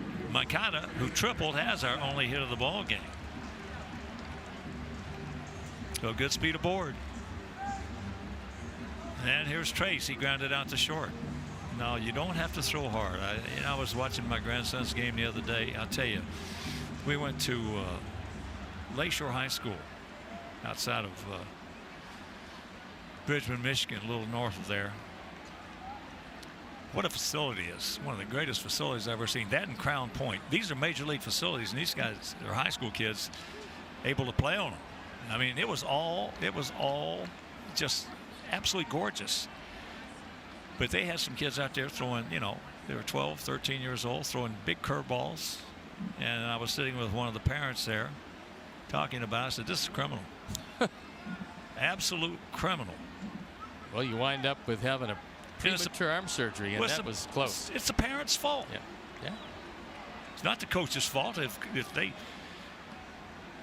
the parents tell the coaches, hey, no breaking balls. I don't want my son throwing any breaking balls. They won't let them throw the breaking ball. Because, kids are going to do it. If they see big leaguers throwing curveballs and sliders, they're going to try it.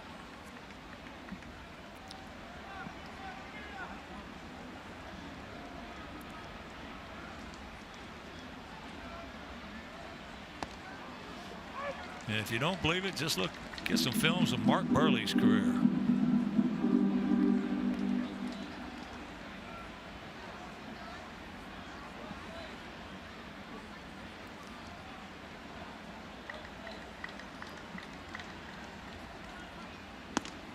Checks it up.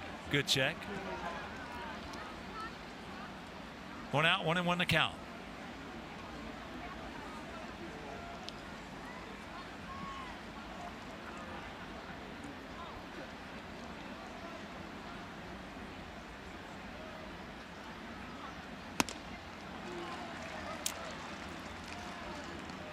Our guys just can't lay off that high fastball. No, it looks very hittable, and then you see it up in the zone, and that's all you do. You see it. Maybe you catch a piece of it. Most likely, you foul it straight back if you make contact at all.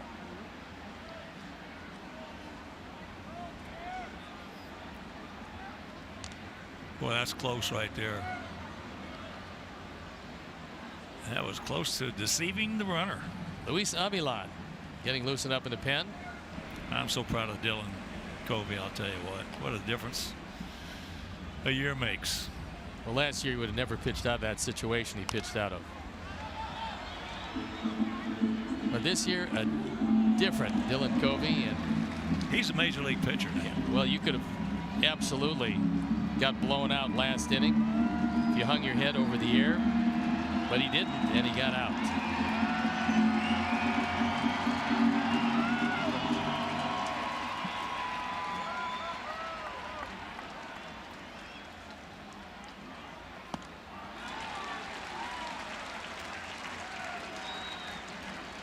Two down. Bring your family of four to a White Sox game for as low as $49. Our family 4-pack includes 4 tickets, 4 hot dogs, my favorite, 4 chips and 4 sodas. Upper level and lower level packages available, so check out all of the available dates at whitesox.com/4packs today. I tell you, you facing a guy like Suter, who's that sneaky, you better choke up an inch or 2 on that bat. You take it anywhere close to a big swing off him, and you are too late. Well, he is a prototypical anti-swing plane guy. In other words, launch angle is an uppercut swing more times than not. You go against him with an uppercut swing, and you're going to get no contact all day long. You go. There's an example of trying to stay on top, and Charlie's a contact hitter. Trying to get upstairs on top of that fastball, and it's a tough thing to do if you have an uppercut swing, and Charlie doesn't. If you do, every high fastball is going to wind up in the catcher's glove.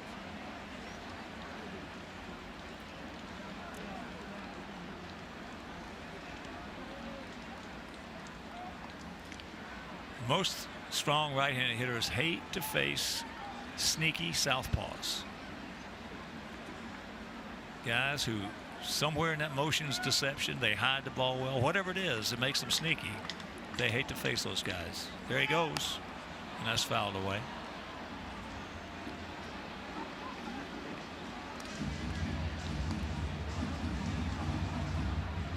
You're better off going up there with the approach in your own mind of, hey, I'm just going to play pepper with this guy. And of course, if you're going to play pepper, you're going to choke up.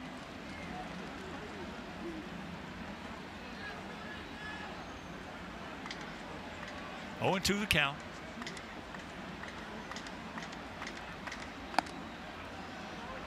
He did not go. Greg Gibson.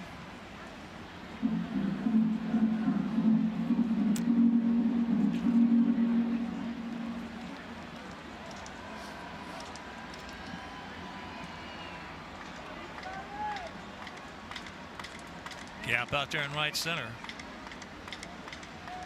The way Suter pitches, I don't think Charlie's going to get a chance to mess around with that gap out there. No, he needs to think left field. That's right. Plain and simple, think left field and guide it over Arcia's head.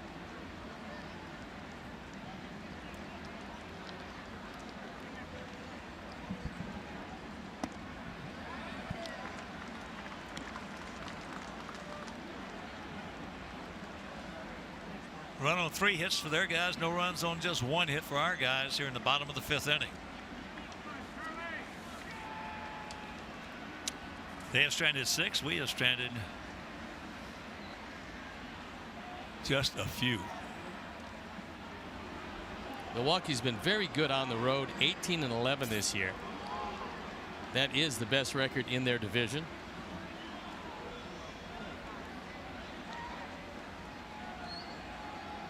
But they are below 500 against their own division because of the inability to beat the Cubs. That could prove problematic for them.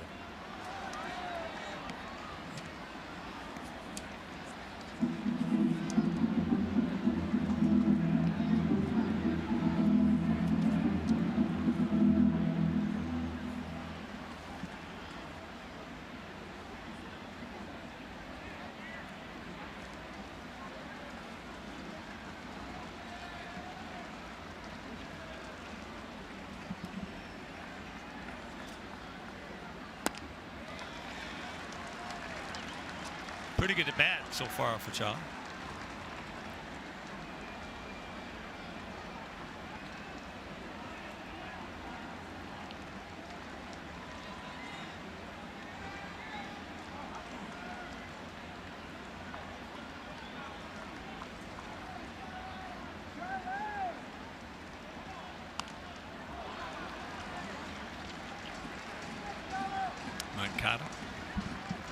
going to be He'll at go least back. a 9-pitch at bat as Pena goes out. He wants a word with Suter.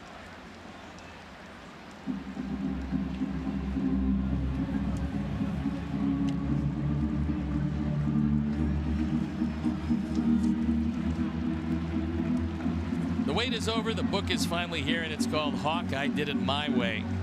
I got to tell my story in my own words, and couldn't be more proud of it, Hawk said. I had a great time writing it. I hope all the Sox fans will enjoy reading it, and you can pick up a copy wherever books are sold or online at triumphbooks.com/hawkbook. There's a good at bat for Charlie. Second walk of the inning, second walk of the game. Yeah, well, the guy, Jeff Snook, they're going to have a visit to the mound now. Jeff did a tremendous amount of research on it. He brought up things that I hadn't thought about for years. I mean, years and years. And that's what good writers do. And then all of a sudden, they put it together. And hopefully, a lot of people will enjoy it. I've already had a tremendous response,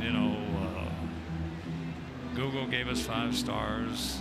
Amazon gave us 5 stars. There was another company that gave us 5 stars. So, and a lot of that, of course, is attributable to Jeff Snook. Well, look, it took a lifetime to be able to write the book, but tell us physically how long, when did you start working on it, and when do you guys complete it? Well, it was a pain in the butt. I can tell you that right now. It took a long time. It took a good 7, maybe 8 months. And extensive conversations, a lot of arguing on what should go out and what should come out of the book. I mean, really, it's not a lot of fun. It's not a lot of fun to do. Well, knowing that you're not going to get rich from writing a book, what did you do it for? The grandkids. That's why I did it. That's a base hit. And this game is tied at 1. Yes! Yes!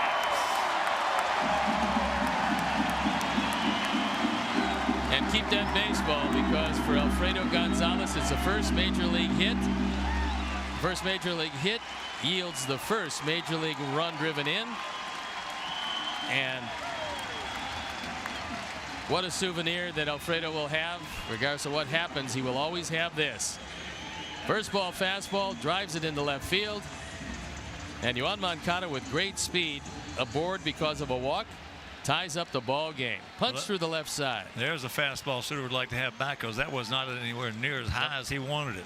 And Yelich is a good outfielder, but he doesn't have a great arm, and the boys took advantage of it with Nick Capra sending Moncada all the way.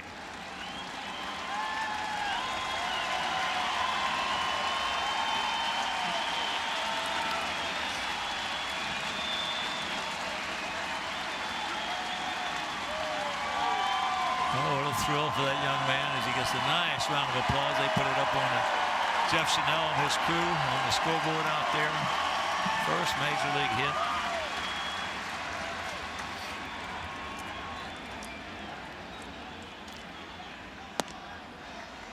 Took that pitch nicely.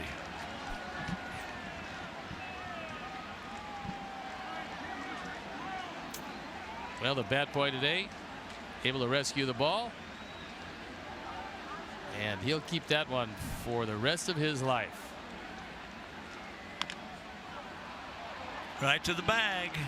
But the clutch 2 outs single. Alfredo, and this game is tied at 1.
Dylan Covey sees this game tied up. Now it's important for him to shut down this good offensive club. And he's got the middle toward the bottom of the order to go through. Santana, Choi, VR.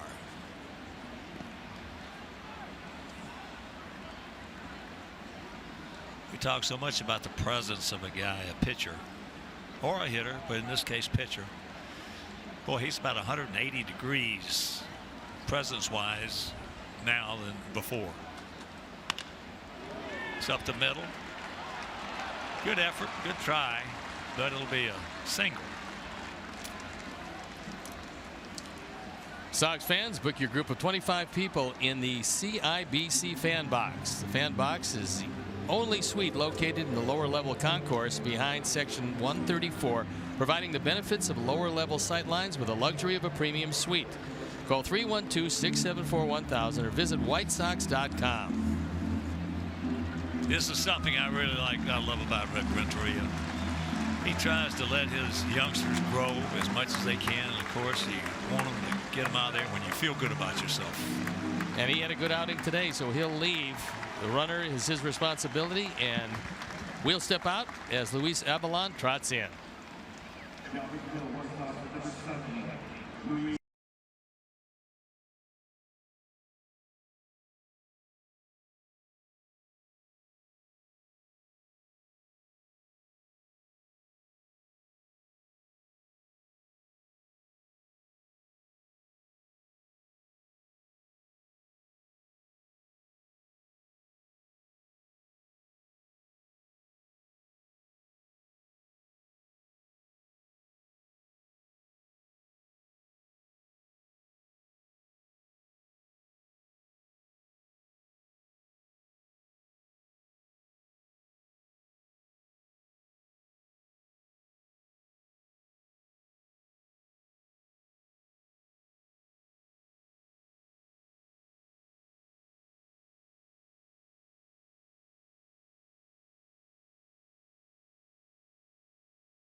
At first base, nobody out. There you look at the numbers. Out for the 25th time. He's 2-0.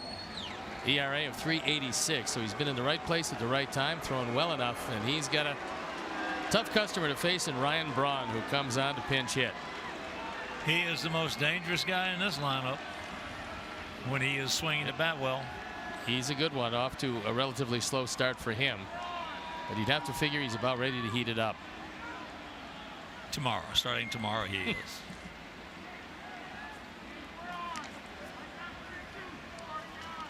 Sox have one of their 2 June off days tomorrow. And then it's on to Minneapolis for the Twins, 4 in 3 days, and then Boston.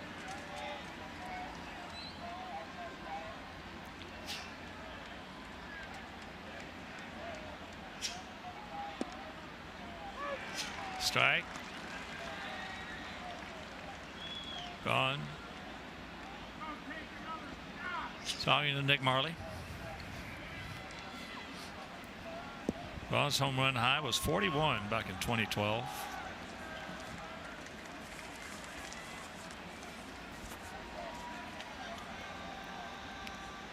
Got over 300.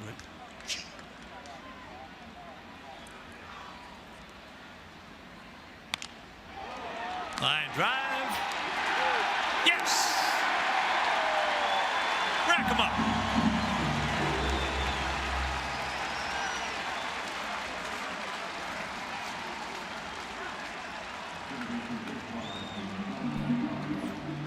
Danley's defensive play is this play. Some bad base running on part of Santana. The play is right in front of him, yet he doesn't get back in time. And that helps hopefully take the Brewers out of this one. It makes it that Dylan Covey can't lose it. Big double play. When you think of garages, think Danley's. Here's VR.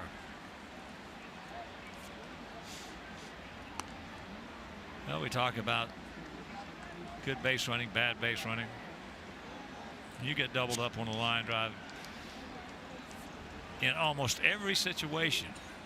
That's bad base running. Well, especially with it right in front of you. That's what I'm talking about.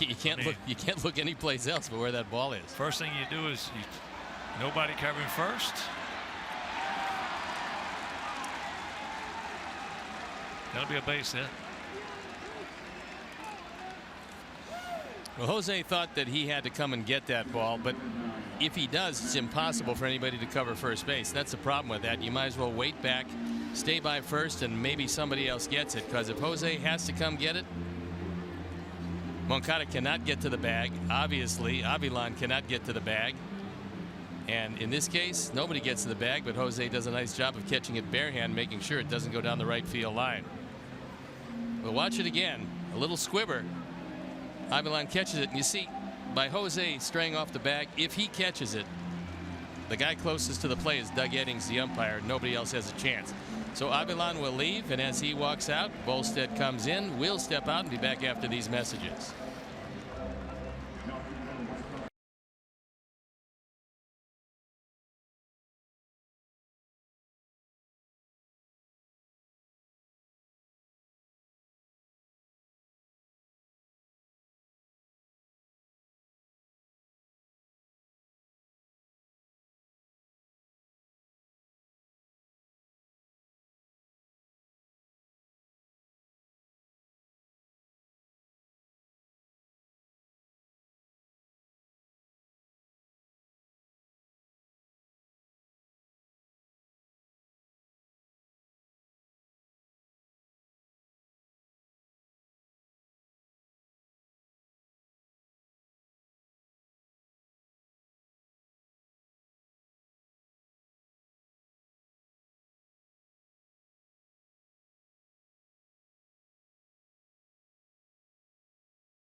Take advantage of this unbeatable deal on Wednesday, June 13th, as the Sox take on the Indians at 7:10. That's brought to you by Securian Financial, who can help you make every day moment count. Find out more at Securian.com. For tickets, visit WhiteSox.com/DollarDogs today. And Chris Volstead comes into the ballgame at 0-3 on for the 18th time. His ERA 4.25. It's been going down recently, but opponent's average against 3.08. That's not a good number, and the whip at 1.45. Also, not a great number. Yeah, but he's a guy you got to have out there in that bullpen in today's game. Yeah, he can eat up some innings, former starter, and that's it. If you run in some problems early, Chris has thrown the ball very well in those roles. Last time out, he was absolutely brilliant. 2 1/3 innings of spotless baseball against the Indians in Cleveland. So here's Manny Pena. Yeah, you have got to have that first man out of the bullpen, so to speak. That role has become so much bigger than it was in the past. And it's usually veteran starting pitchers who can't secure a spot in the rotation, but can give you all the innings you want. The 2 1/3 was really against Milwaukee here in the opener of the series. That's when the bullpen was spotless. Volstead, Avilan, Soria, Rondon. And Nate Jones, 5 2/3 total, 5 2/3 total of hitless baseball. First pitch strike. The Brewers pen, a good one, and it's Matt Alberts.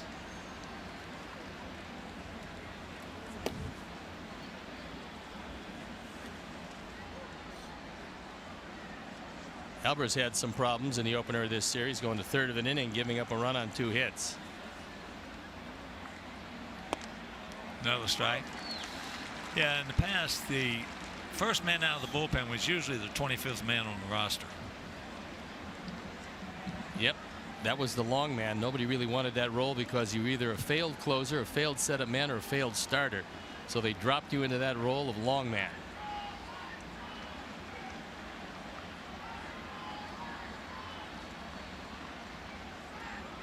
There he goes. Got him. And he wants a review. Pierre thinks he got in ahead of the tag. Gonzalez with a strong throw to second base. He's got a good arm. He threw out 33% of the guys tried to steal against him in AAA. So we'll watch it again. The ball beats him by plenty. The only question is, did the hand get in before the tag? And I thought he was safe. I think he's got a point there. Looks to me like he is safe in regular time and slow motion time also.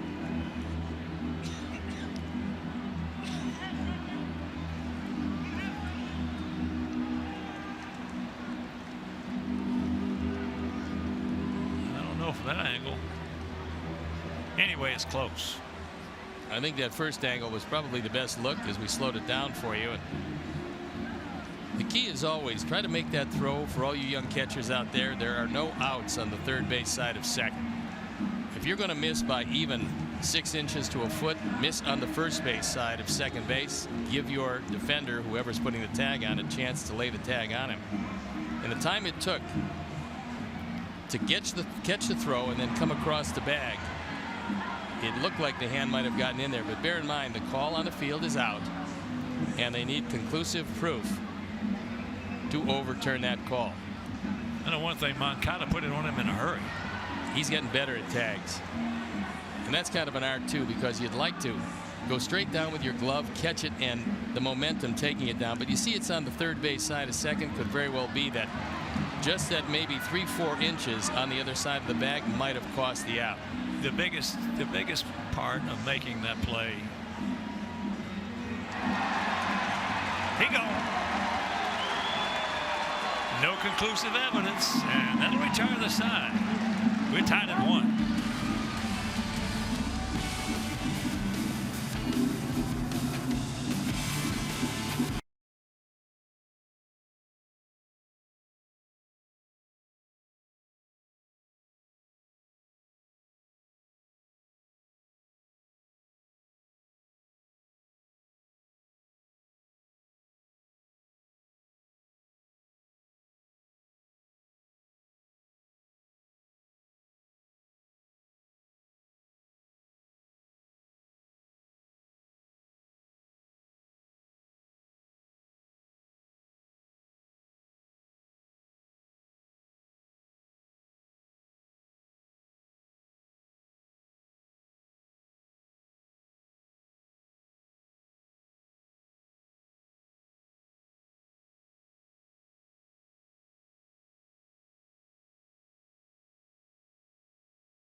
Lost to Buffalo. Michael Kopech had a tough night.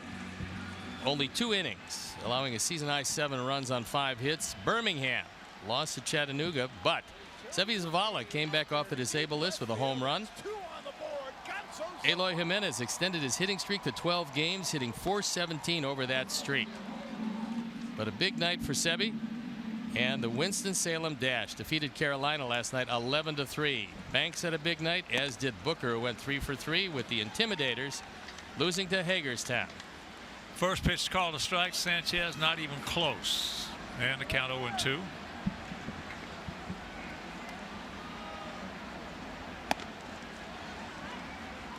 Not even close.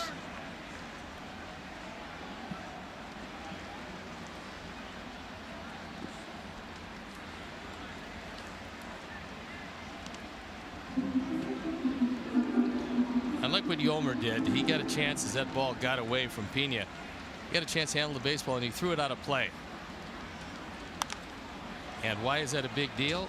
It's because a pitcher obviously liked the feel of that particular baseball. He wouldn't have thrown it in the first place. So throwing it out, you give him a new baseball. Maybe he doesn't like the feel quite as much. It's just a nice habit to get into. Get down. It will. Little Kansas City special right there. So the leadoff man aboard. J.J. Shearer, George Jacobs, and David Novak's pick to click on aboard. Time now for IDOT Safe Play, reminding you that safe driving habits are really a matter of life and death. Visit lifeordeathillinois.com, and that's a little looper, but a good way to start off the 6th inning. No chance for VR, and that's a go-ahead run, and that's going to take Suter out of the game. So Matt Albers will come in. As he trots in, we'll step out and be back after these messages.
Charlotte defeated Buffalo 4-3.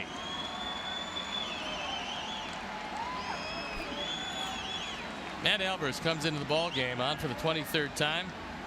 3-1 with a 1.42 ERA. Last year he threw very well for the Nationals.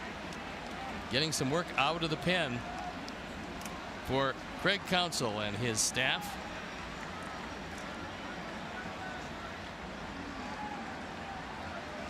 Lead man aboard, and here's Abreu, a strikeout and a ground out to third. Boy, back in 2015, had Albers with us. I believe it was a set of franchise record, 20 consecutive scoreless innings. Appearances, I should say. 22 1/3 innings total. That sinker he had was unhittable. Then he gave up 1 unearned run, and then things started to deteriorate for him. Well, it was that Toronto appearance when he hit 96. Yeah, I remember that. 96, and after that, that sinker was not sinking as well. unless you're Zach Britton, who threw it at 98 and sunk it, and he's just starting his rehab for Baltimore. Unless you're him, you can't sink it very much at 96.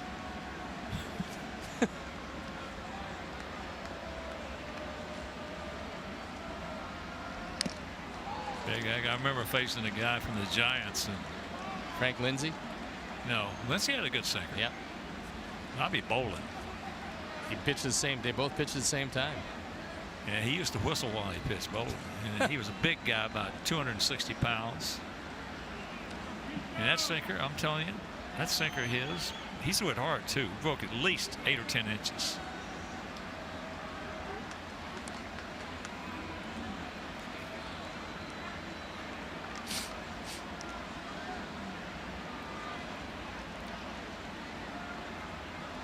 One and one to count.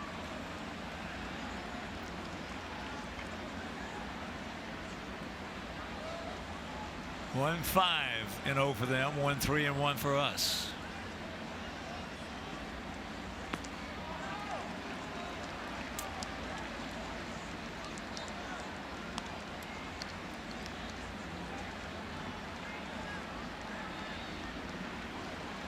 First and 30, Jose.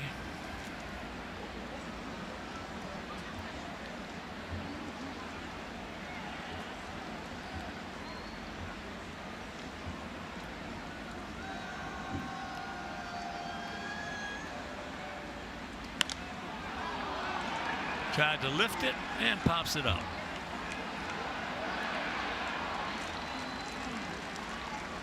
Give you an idea about the wind today, because that one looked right over second base. Yeah. And in the meantime, Arcia had to drift into short center field to make the play. There's a look at the flags blowing straight out. Nobody really has taken advantage of those flags yet. There's only been one extra base hit in the entire game, that by Moncada, the triple in the second inning. Other than that, it's been all singles. Well, the pitching needs hitters saw today. You're not going to take advantage of anything. No, that's true. That was really impressive. If they want to get rid of Brent Suter, we'll take him. Yeah, I don't think they're getting rid of him anytime soon. Daniel Polka is coming on to pinch hit.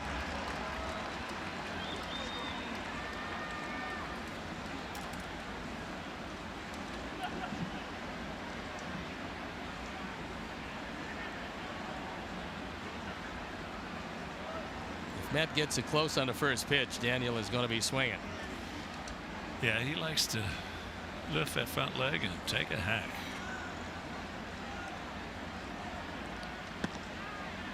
I love that approach.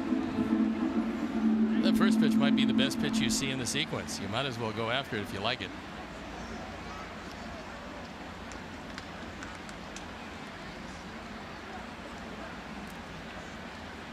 Strong young man here. There he goes. And he's safe, and the ball gets away. Yomer, he's going to get into third. So it'll be a stolen base and an error. That throw right into Yomer, and no chance at all as the ball caroms away. Yomer, it looks like, got hit by it just on the right knee. It goes stolen base, E2.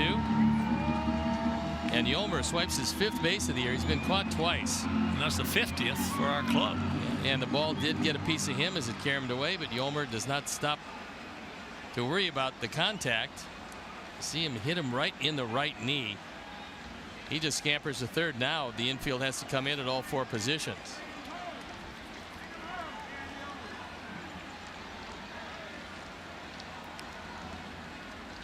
Outfield straight up, spread out. A little bit of a gap in right center, and that way out in front. Only problem with that, just makes the count 1 and 2. Joaquim Soria listening in the pen.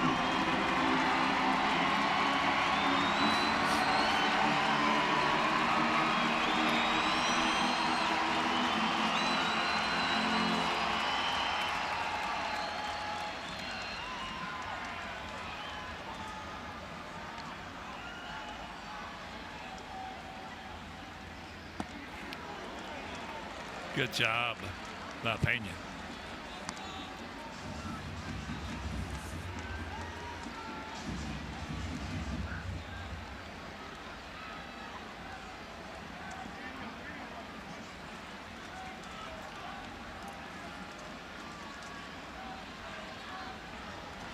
Nice and easy. Right back through the middle, Daniel. Full count.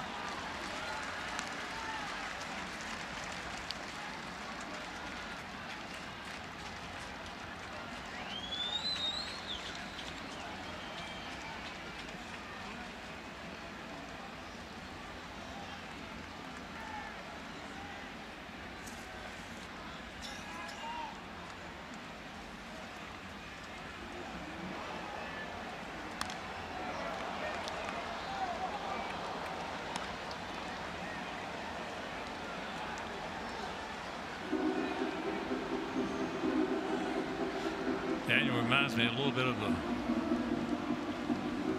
Tigers used to have a switch hitter. Of course, Daniel's not a switch hitter, but from the left side, this switch hitter, Mickey Tettleton. I remember him. He used to lay his bat flat out behind him almost. Went through the ball the same way. Of course, Mickey was a pretty good hitter. That ball hit deep. Way back. They look up. You can't put it in the board.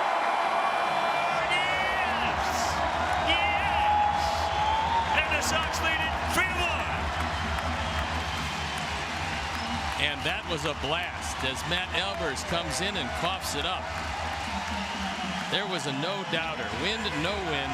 Daniel Polka got every ounce of that ball. His 6th home run. He's now driven in 20. That's only in 105 at bats.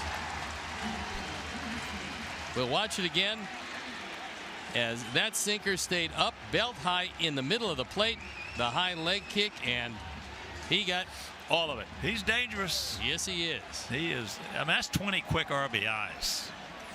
105 at bats. That's actually pretty good. You pencil that out to a full season. Well, if you pencil out full season, you're talking 30 and about 130. 30 and 100. Yeah. Well, 130 RBIs. 600 at bats. I was thinking 5, but he's not going to play against the left-handers, but okay. He's got big power to all fields. That ball hit deep into center field. Stretch! Stretch! And it's gone! Looked like off the glove or off the top of the fist of Lorenzo Cain, and it is a 4-1 Sox lead, back-to-back. Just a 2nd home run this year by Adam Engel. He got it up in the jet stream. We've been telling you about it all day long, and that's the first one that took advantage of it.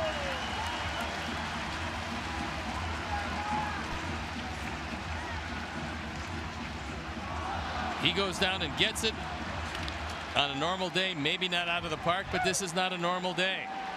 Adam is awfully strong. Cain goes up, a great effort, but it lands just on the other side of the glove. It looked like his glove hit it after the bump of the bounce. He had enough room to be able to make that catch. He just jumped in the wrong spot. The dugout is ecstatic. It's a 3-run lead as Tim Anderson leading the charge. All right, so Yolmer Sanchez starts it off, and we'll be back.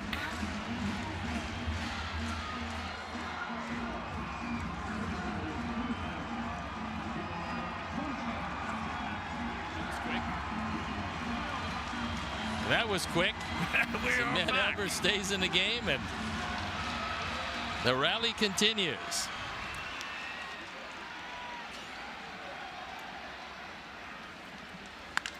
There's a bullet hit right at him. That's a hang woofum for Moncada, who is now 1 for 2 with a run scored. He tripled back in the 2nd.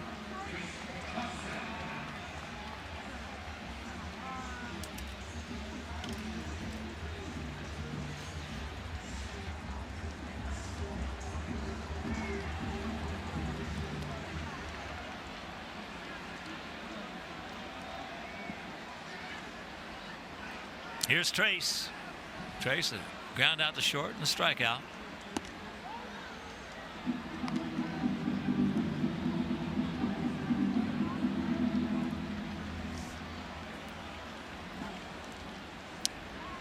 Cain deep in center field.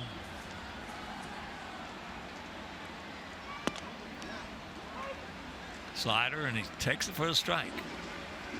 Matt Albers had come into this series giving up just 3 earned runs all year, and he's given up 3 earned runs in this series, covering 2 appearances.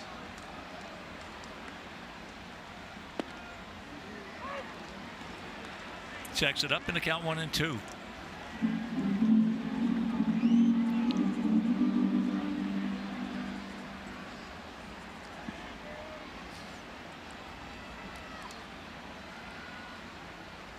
Brent Suter will be the pitcher of record because his single given up to Yolmer Sanchez, then a stolen base, the error, but the 2-run homer in the pinch by Daniel Polka, and he's responsible for the run that put the Sox ahead.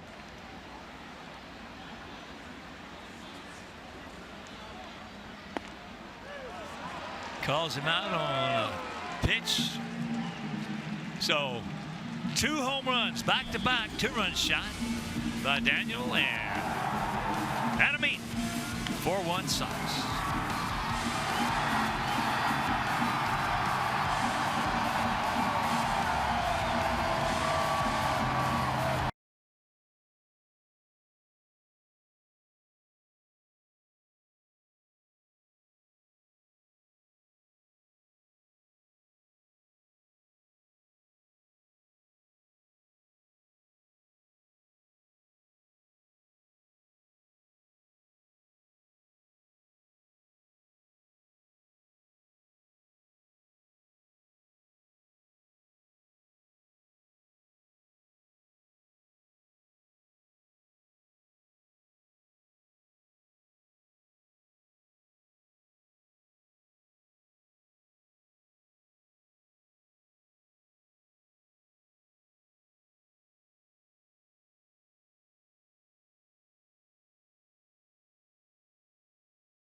White Sox debit card only available at your local Wintrust Community Bank.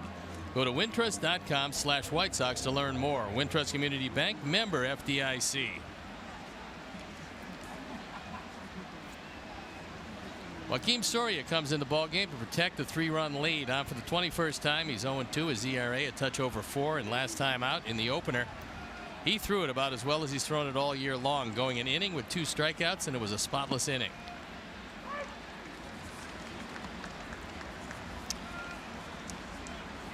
First pitch strike to Manny Pena. Manny's 1 for 2 and has scored the only Brew Crew run.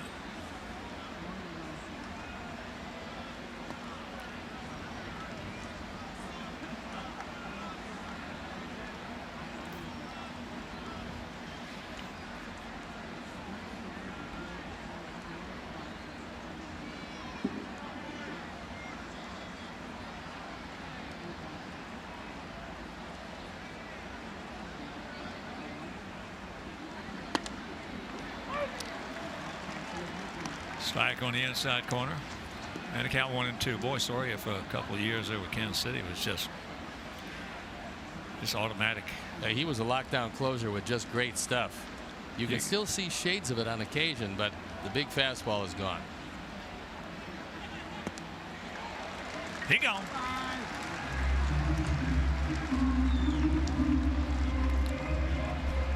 He drops this off-speed pitch. It looks like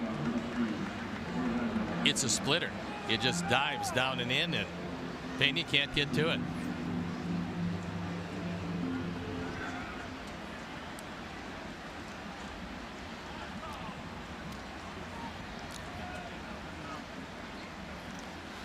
So here's Arcia.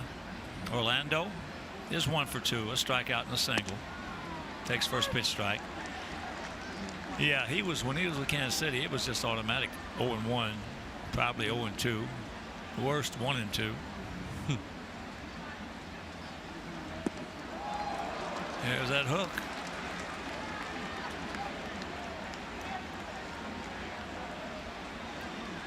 Soria is a big guy. He didn't look that big on the mound. But when you stand up next to him, he's a big man.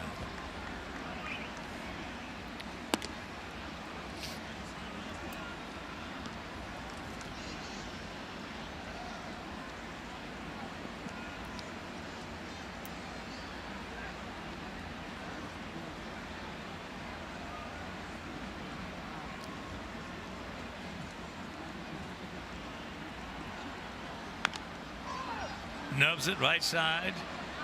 Takes yourself. And 2 down. It's a whole new ball game with RBI Baseball 18. RBI Baseball 18 delivers an all-new franchise mode and much more. RBI Baseball 18 is available now. Learn more at RBIGame.com. Rated E for everyone.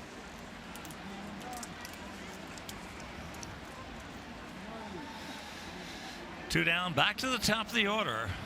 Kane has struck out, grounded out 3-1, and walked.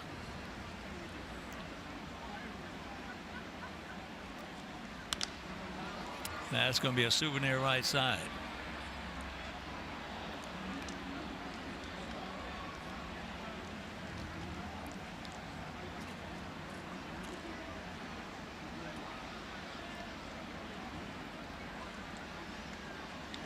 Michael Wacha of St. Louis has a no-hitter through 8 innings against Pittsburgh in St. Louis. St. Louis winning that 4-0.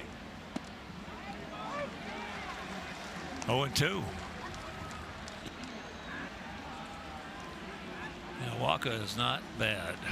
No, he's got really great stuff, and the only thing that's been able to stop him over the last couple of years has been some injury difficulties. But when healthy, he's as good as anybody. There you go. Nice inning right there, far. Soria, 7th inning stretch. We lead it 4-1.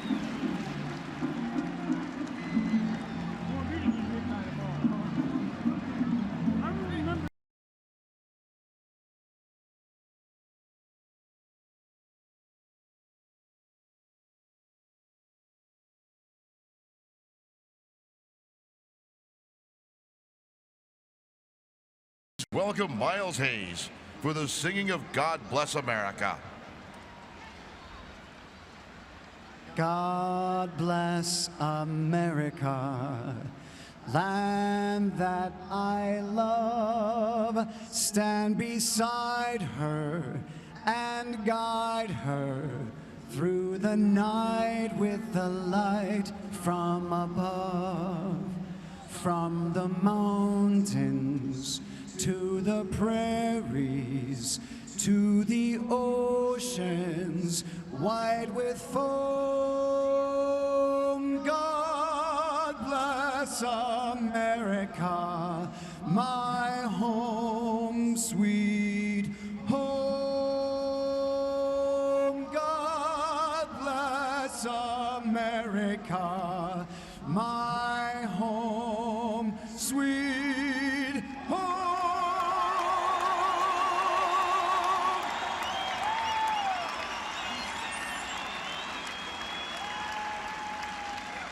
White Sox fans, it's time for the 7th inning stretch.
in the National League. In the National League from 1998 on, a winning percentage of .475. In the American League, 1969 through 1997, a .482 win percentage. So very similar results, including that 1969 season as the Seattle Pilots. Shop in-store or online at mybobs.com, where you dare to compare. And we got a new pitcher coming in the ball game. It's Jeremy Jeffress. He's been unbelievable. That bullpen has been terrific this year. He's 5-0, the ERA .62, yet only 60% save efficiency with opponent's batting average of 138. When you look at the rest of the numbers, you wonder how the other two got away, because he's got great stuff. First time we've seen him in this series.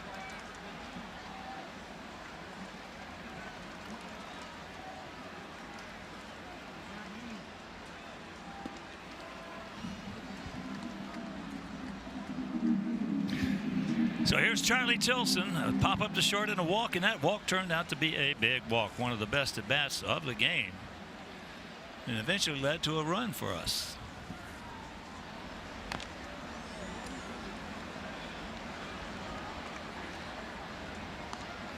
Brent Suter, the starter, if you're just tuning in, and I got to tell you, he was one of the most impressive young pitchers we've seen. And I say young, not so much in age, but in experience that we've seen in a while. He had good stuff today, and yet he's a pitcher of record on the downside because of that base hit he gave up to Sanchez, and Matt Albers giving up back-to-back home runs. Charlie with a grounder, 1 out.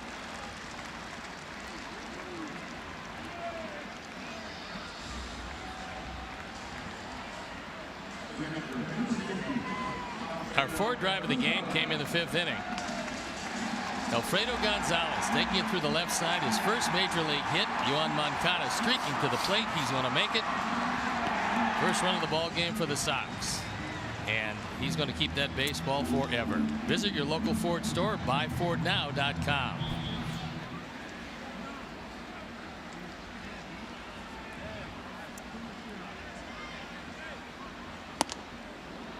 Can't get that one. That one at 96. Like Uecker was talking, Bob Uecker was up in the booth back in the 3rd inning, in case you missed that.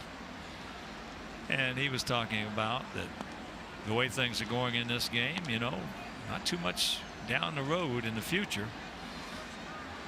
Everybody that walks out of that bullpen, unless they get some specialty pitch, is going to be throwing 100 miles an hour. Well, that's true. There's some big boys throwing it too, and they've got great arms. Boy, and they're getting, you know, that's the thing about it. They're getting bigger and bigger and bigger.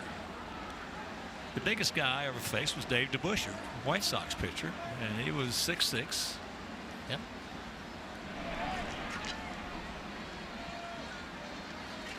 With good stuff.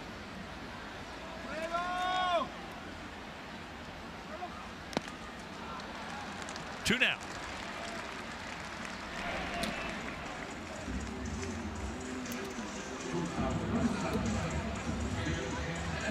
Go back to the top of the order with Anderson. Tim is grounded to third and gone out to right, and then grounded to third again.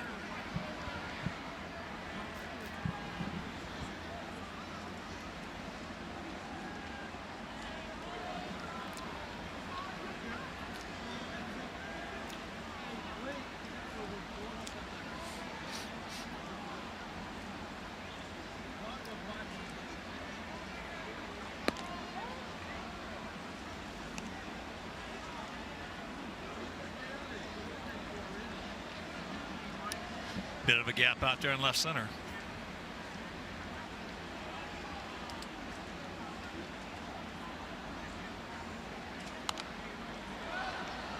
And that's back. Brewers have an embarrassment of riches in that bullpen. They got 3 guys who could potentially close. Jeffress, one of those guys. Hader, another one of those guys. And Knebel, who is the closer.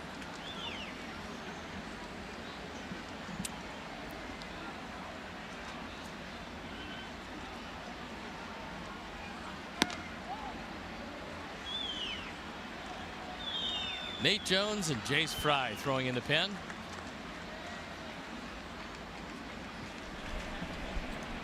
good solid inning by Soria. Nice work by Volstead.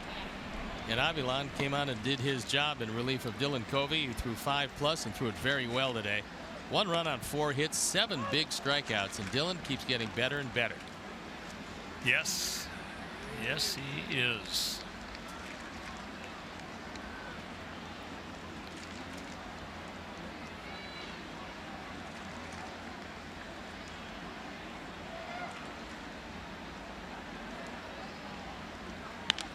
Ball hit sharply down to Travis Shaw. Nice inning for Jefferson. And then we'll go to the 8th.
Chicago White Sox games to amazing concerts and shows you don't want to miss. StubHub, your ticket out. StubHub, the official fan-to-fan ticket marketplace of the Chicago White Sox.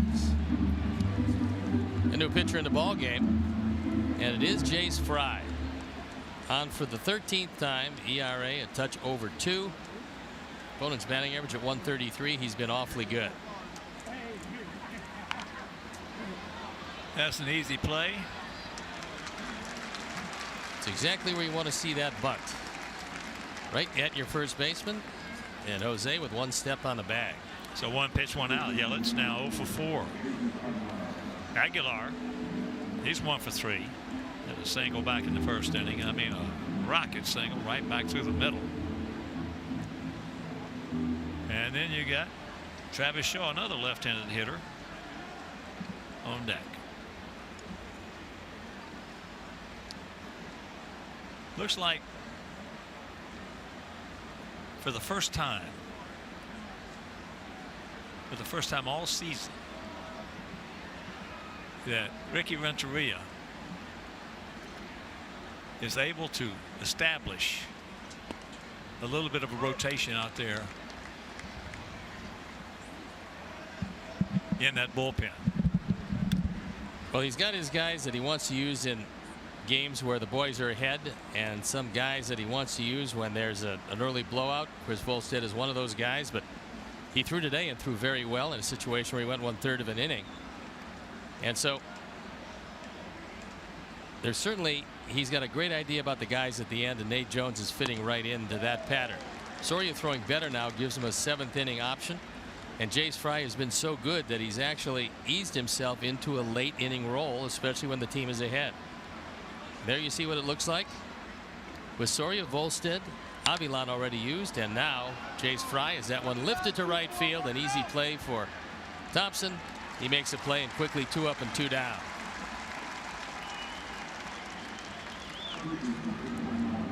The draft is tomorrow, and the Sox have the 4th pick, and everybody says that Casey Mize is going to go to Detroit with the 1st pick, and they're thinking that Joey Bart is going to go on the 2nd pick, and that leaves Bohm, Singer, Madrigal, and Liberatore as a possibility for our Sox picking at number 4.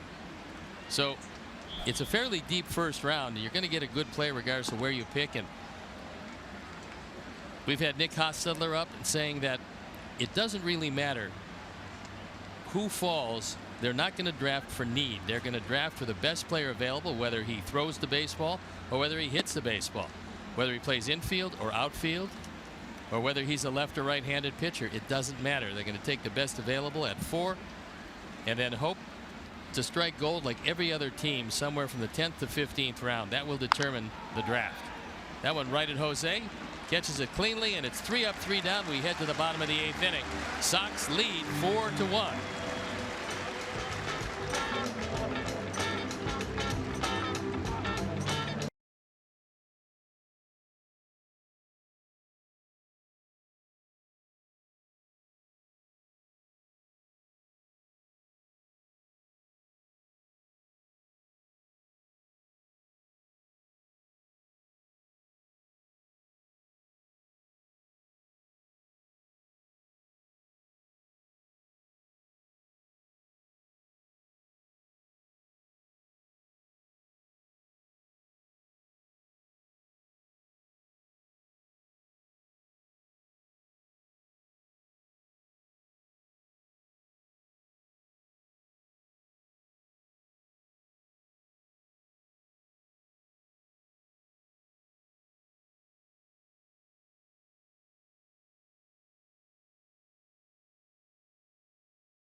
Best is hitting up 5 of your favorite taco joints on the south side.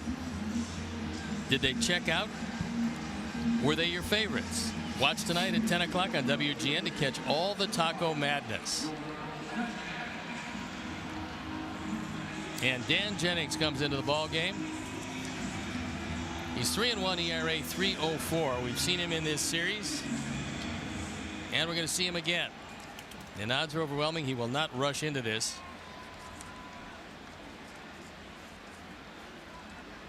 Here's Yolmer. He will not be Suter-esque in his delivery of the baseball. Sanchez 1 for 3, but it was a big one. It started off that 3-run 6th for our Sox. Well, we wish Dan nothing but the best once he leaves this city. He's a nice young man. He's having a pretty good year for them. In fact, their entire bullpen is having a good year. Yeah, he's always had that. He always has had good stuff.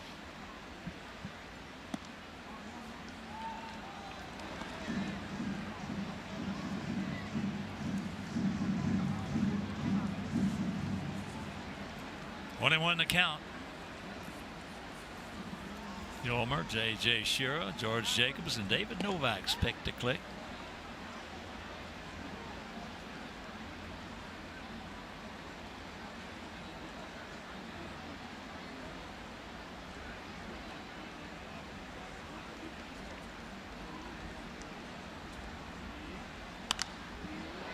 Ball hit down the right field area, and it's just foul.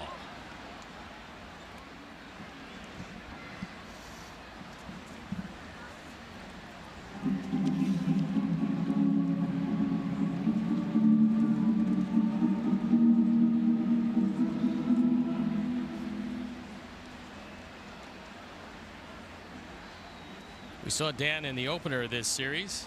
He went an inning, gave up 2 runs on 4 hits.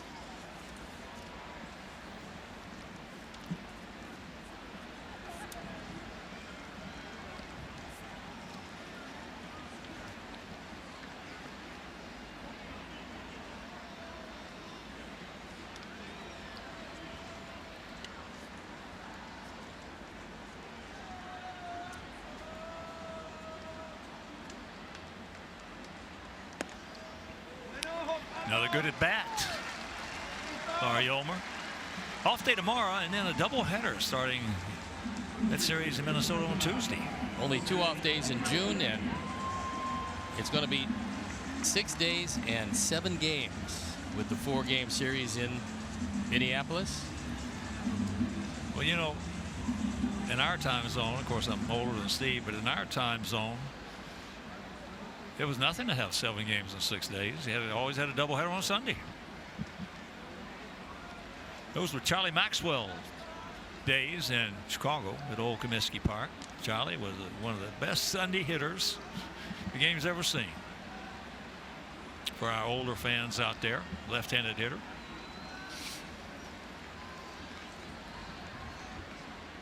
Abreu, he'd like to chime in here. He has struck out, grounded to third, and popped up to short. Takes first pitch strike. Outfield slightly to the right. They're spread out a little bit. Bit of a gap out there in left center. And Christian Yelich pretty much off the line and left.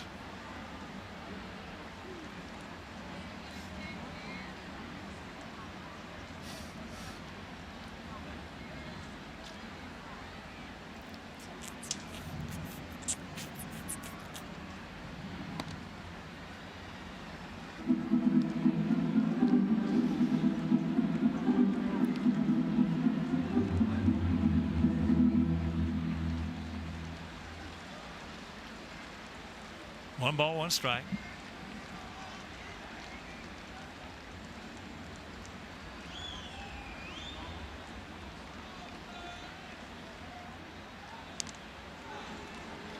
Yeah, this is a little departure from Brent Suter. I think Dan is interested in time of possession as opposed to throwing the ball.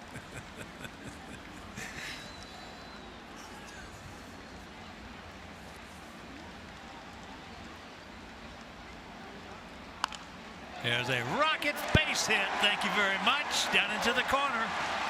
Yalmer, he's coming around. He's going to be waved. And he's going to score. And it's a 5-1 Sox lead on the double by Abreu. Yes! Jose Abreu continues to be a doubles machine.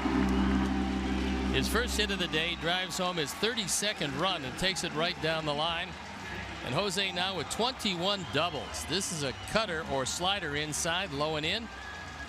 Jose just opens up and takes it down the line. It's fair by a good margin. Greg Gibson on the call, and as it rattles around, Yolmer, who had drawn the base on ball, scores all the way from first.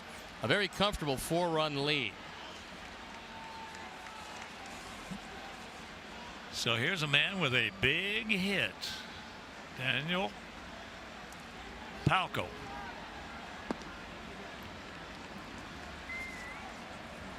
And we'll show you what that big hit was after this pitch. Now feel about equidistant, maybe just a itsy gap out there in right center.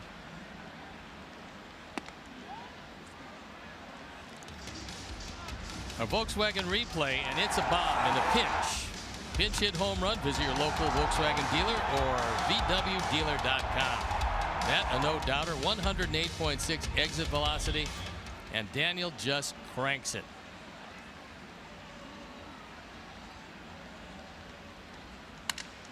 Oh, you got to get a new bat now, I believe. I'll tell you, you know, obviously the obvious is that on a baseball team at the major league level, you would like to have 6 or 7 good hitters in the lineup. You don't have many teams that have more than that, but you do have quite a few that got 6 or 7 that, you know, if that's not the case, you're better off having if you don't have those other 3 spots covered, you're better off having 6 or 7 dangerous guys. There's a strike. And there are obvious, you know, a lot of times, uniquely, it's a lot of good hitters. They're not dangerous. They're just good hitters. But then you get guys like a Palco, you know, like a guy we talked about earlier, Mickey Tuttleton. These guys, when they stepped in that box, they had one approach. Is he did go. The one thing about it is just like that, though. You get dangerous guys, and they're going to strike out a lot. Let's make sure they drive in the runs, and we're getting to the point, Hawk, where nobody really cares about strikeouts. Exactly. They drive in the runs, strikeouts or strikeouts. That's all. It's just one out. Yeah. And if you talk to hitters from years past, they will tell you that used to really upset them when the strikeout was just such a no-no. Go up there and swing the bat. There's a base hit. Adam, he's going to score Brayu. And now he's going to pull up at second with a double. So he homered in the 6th, RBI double here in the 8th. Adam has started to swing it a whole lot better these days, and he drives home his 2nd run of the ball game, his 12th of the year, and he cranks this ball into the gap. Looked like for a moment he would go for 3 bases, but thought better of it, pulled it up at second, and it's a walk, a double, a strikeout, and another double. And both Jennings and Albers came into this series with wonderful earned run averages, good runs out of the bullpen. Both of them have given up 3 runs in these 3 games.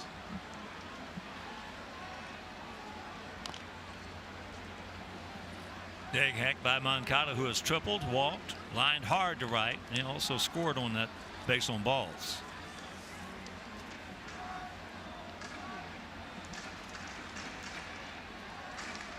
The Brewers came into play today winners of 12 series, losers of 5, with 1 series tied. That was a 2-game series. They had won 6 straight series, but looks like they're in imminent danger to lose their first in a long time.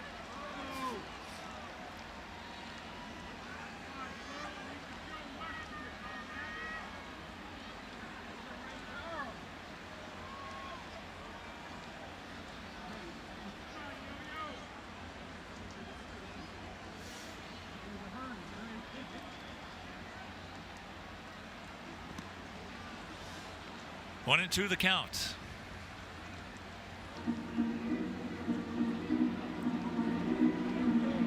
Trace Thompson, the on-deck hitter. Chris Beck loosens in the pen.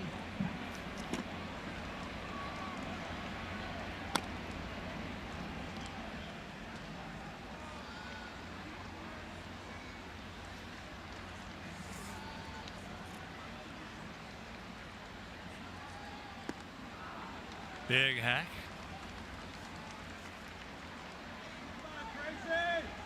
And here comes Trace.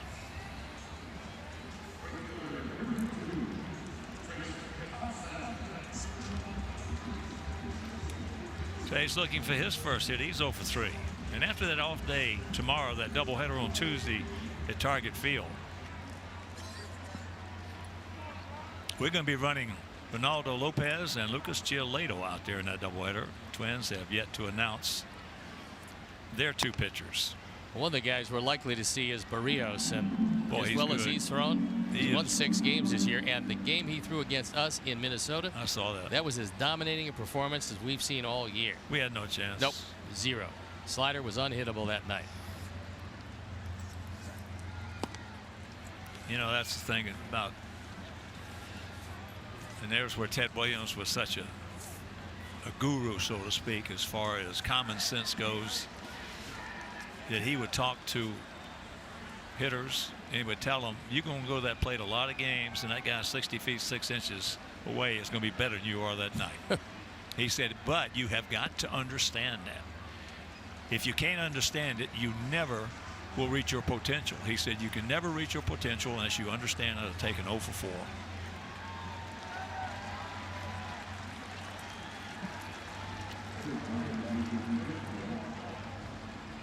So the intentional walk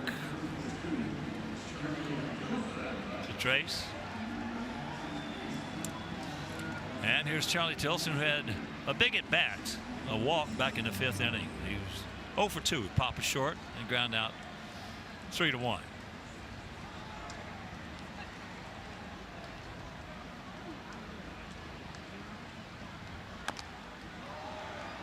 Softly hit, and he puts it on. So that'll retire the side, but a couple of runs cross the plate, and we lead at 6-1.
And it's on Brandon Crawford.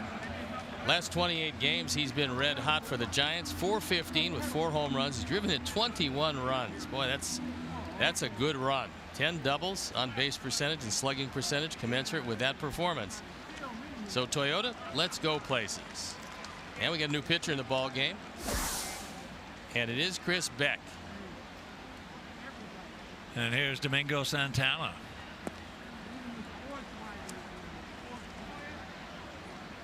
On for the 13th time is ERA, a touch above 4.5, and you look at the rest of the numbers.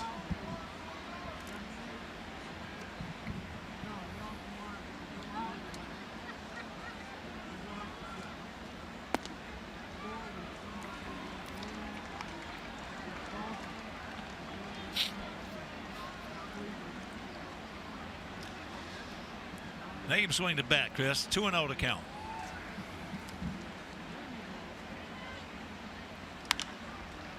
Down to Yolmer, and that's out number 1.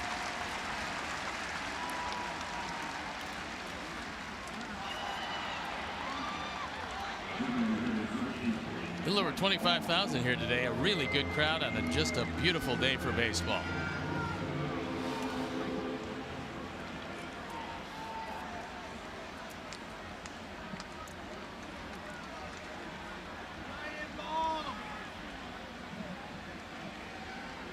Ryan Braun came out in the 6th inning as a pinch hitter for Choi and promptly lined into a double play.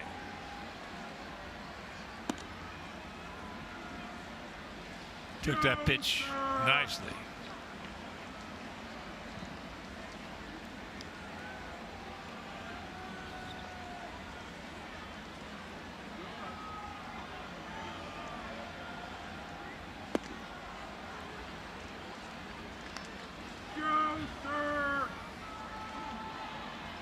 To another count.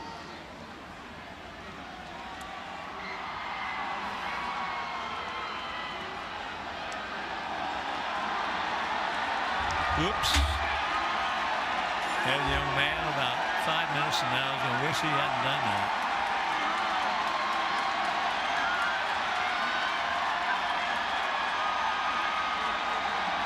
Maybe 10 minutes.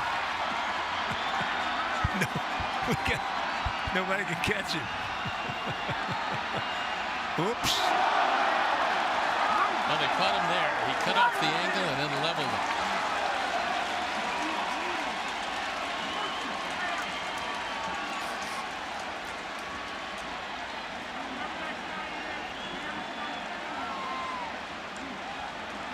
And of course, Jim Angio, John Waldron, and the crew down in the truck, doing exactly the correct thing. Don't give them their couple of minutes of TV time.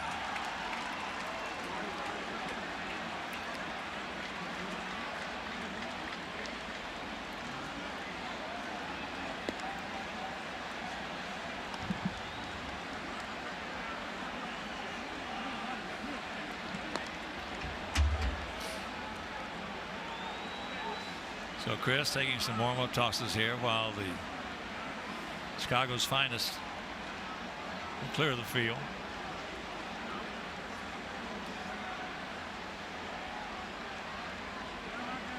I tell you, with what's going on in society today, that's a bad thing to do. Yeah, they don't have a whole lot of patience for that these days. As well they shouldn't.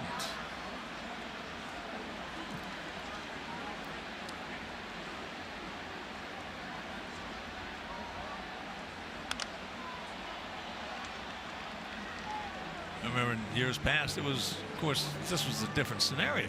You had a little patience with that when Morgana used to come out on the field.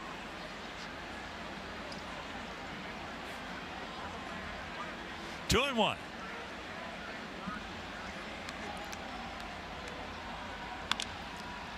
Shortstop.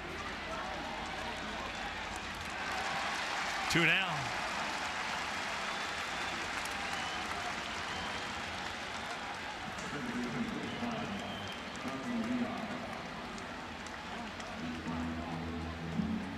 So the Brew Crew down to their last out.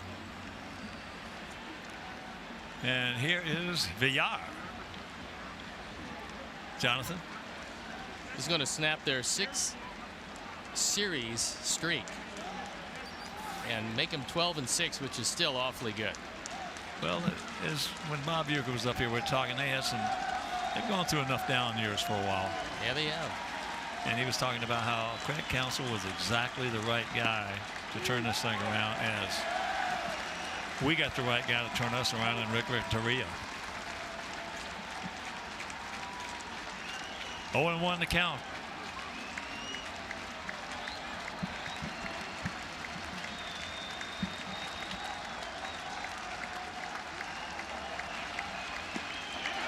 And to count 0-2.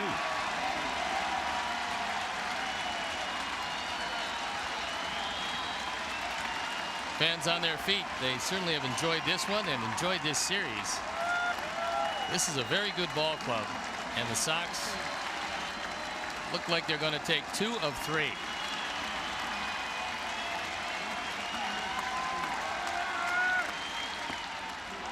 That's a little bit low.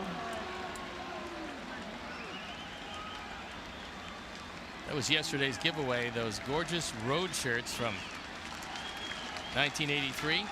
Boy, you should have seen it on TV. I was watching the game on TV, and it was gorgeous. Yeah. I mean, those are beautiful, beautiful shirts.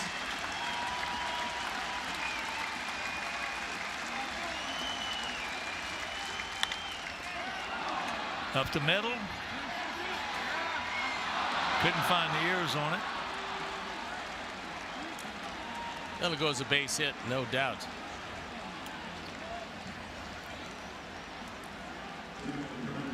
Tim still had a shot at first, kind of juggled the ball, but he was way on the first base side of second. That one right off the glove of Beck. And a tough play, but with the juggle, no chance. Then he throws it wide of the bag. Unfortunately, no air because it hit the screen, and no advance by VR. So here's Manny. He's 1 for 3.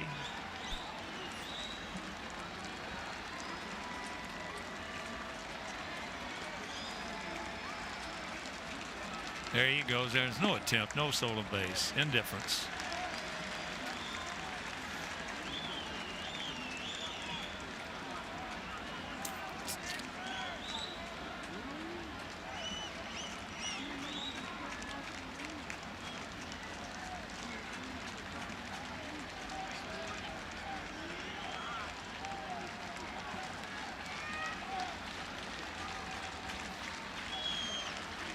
The 0-1 pitch.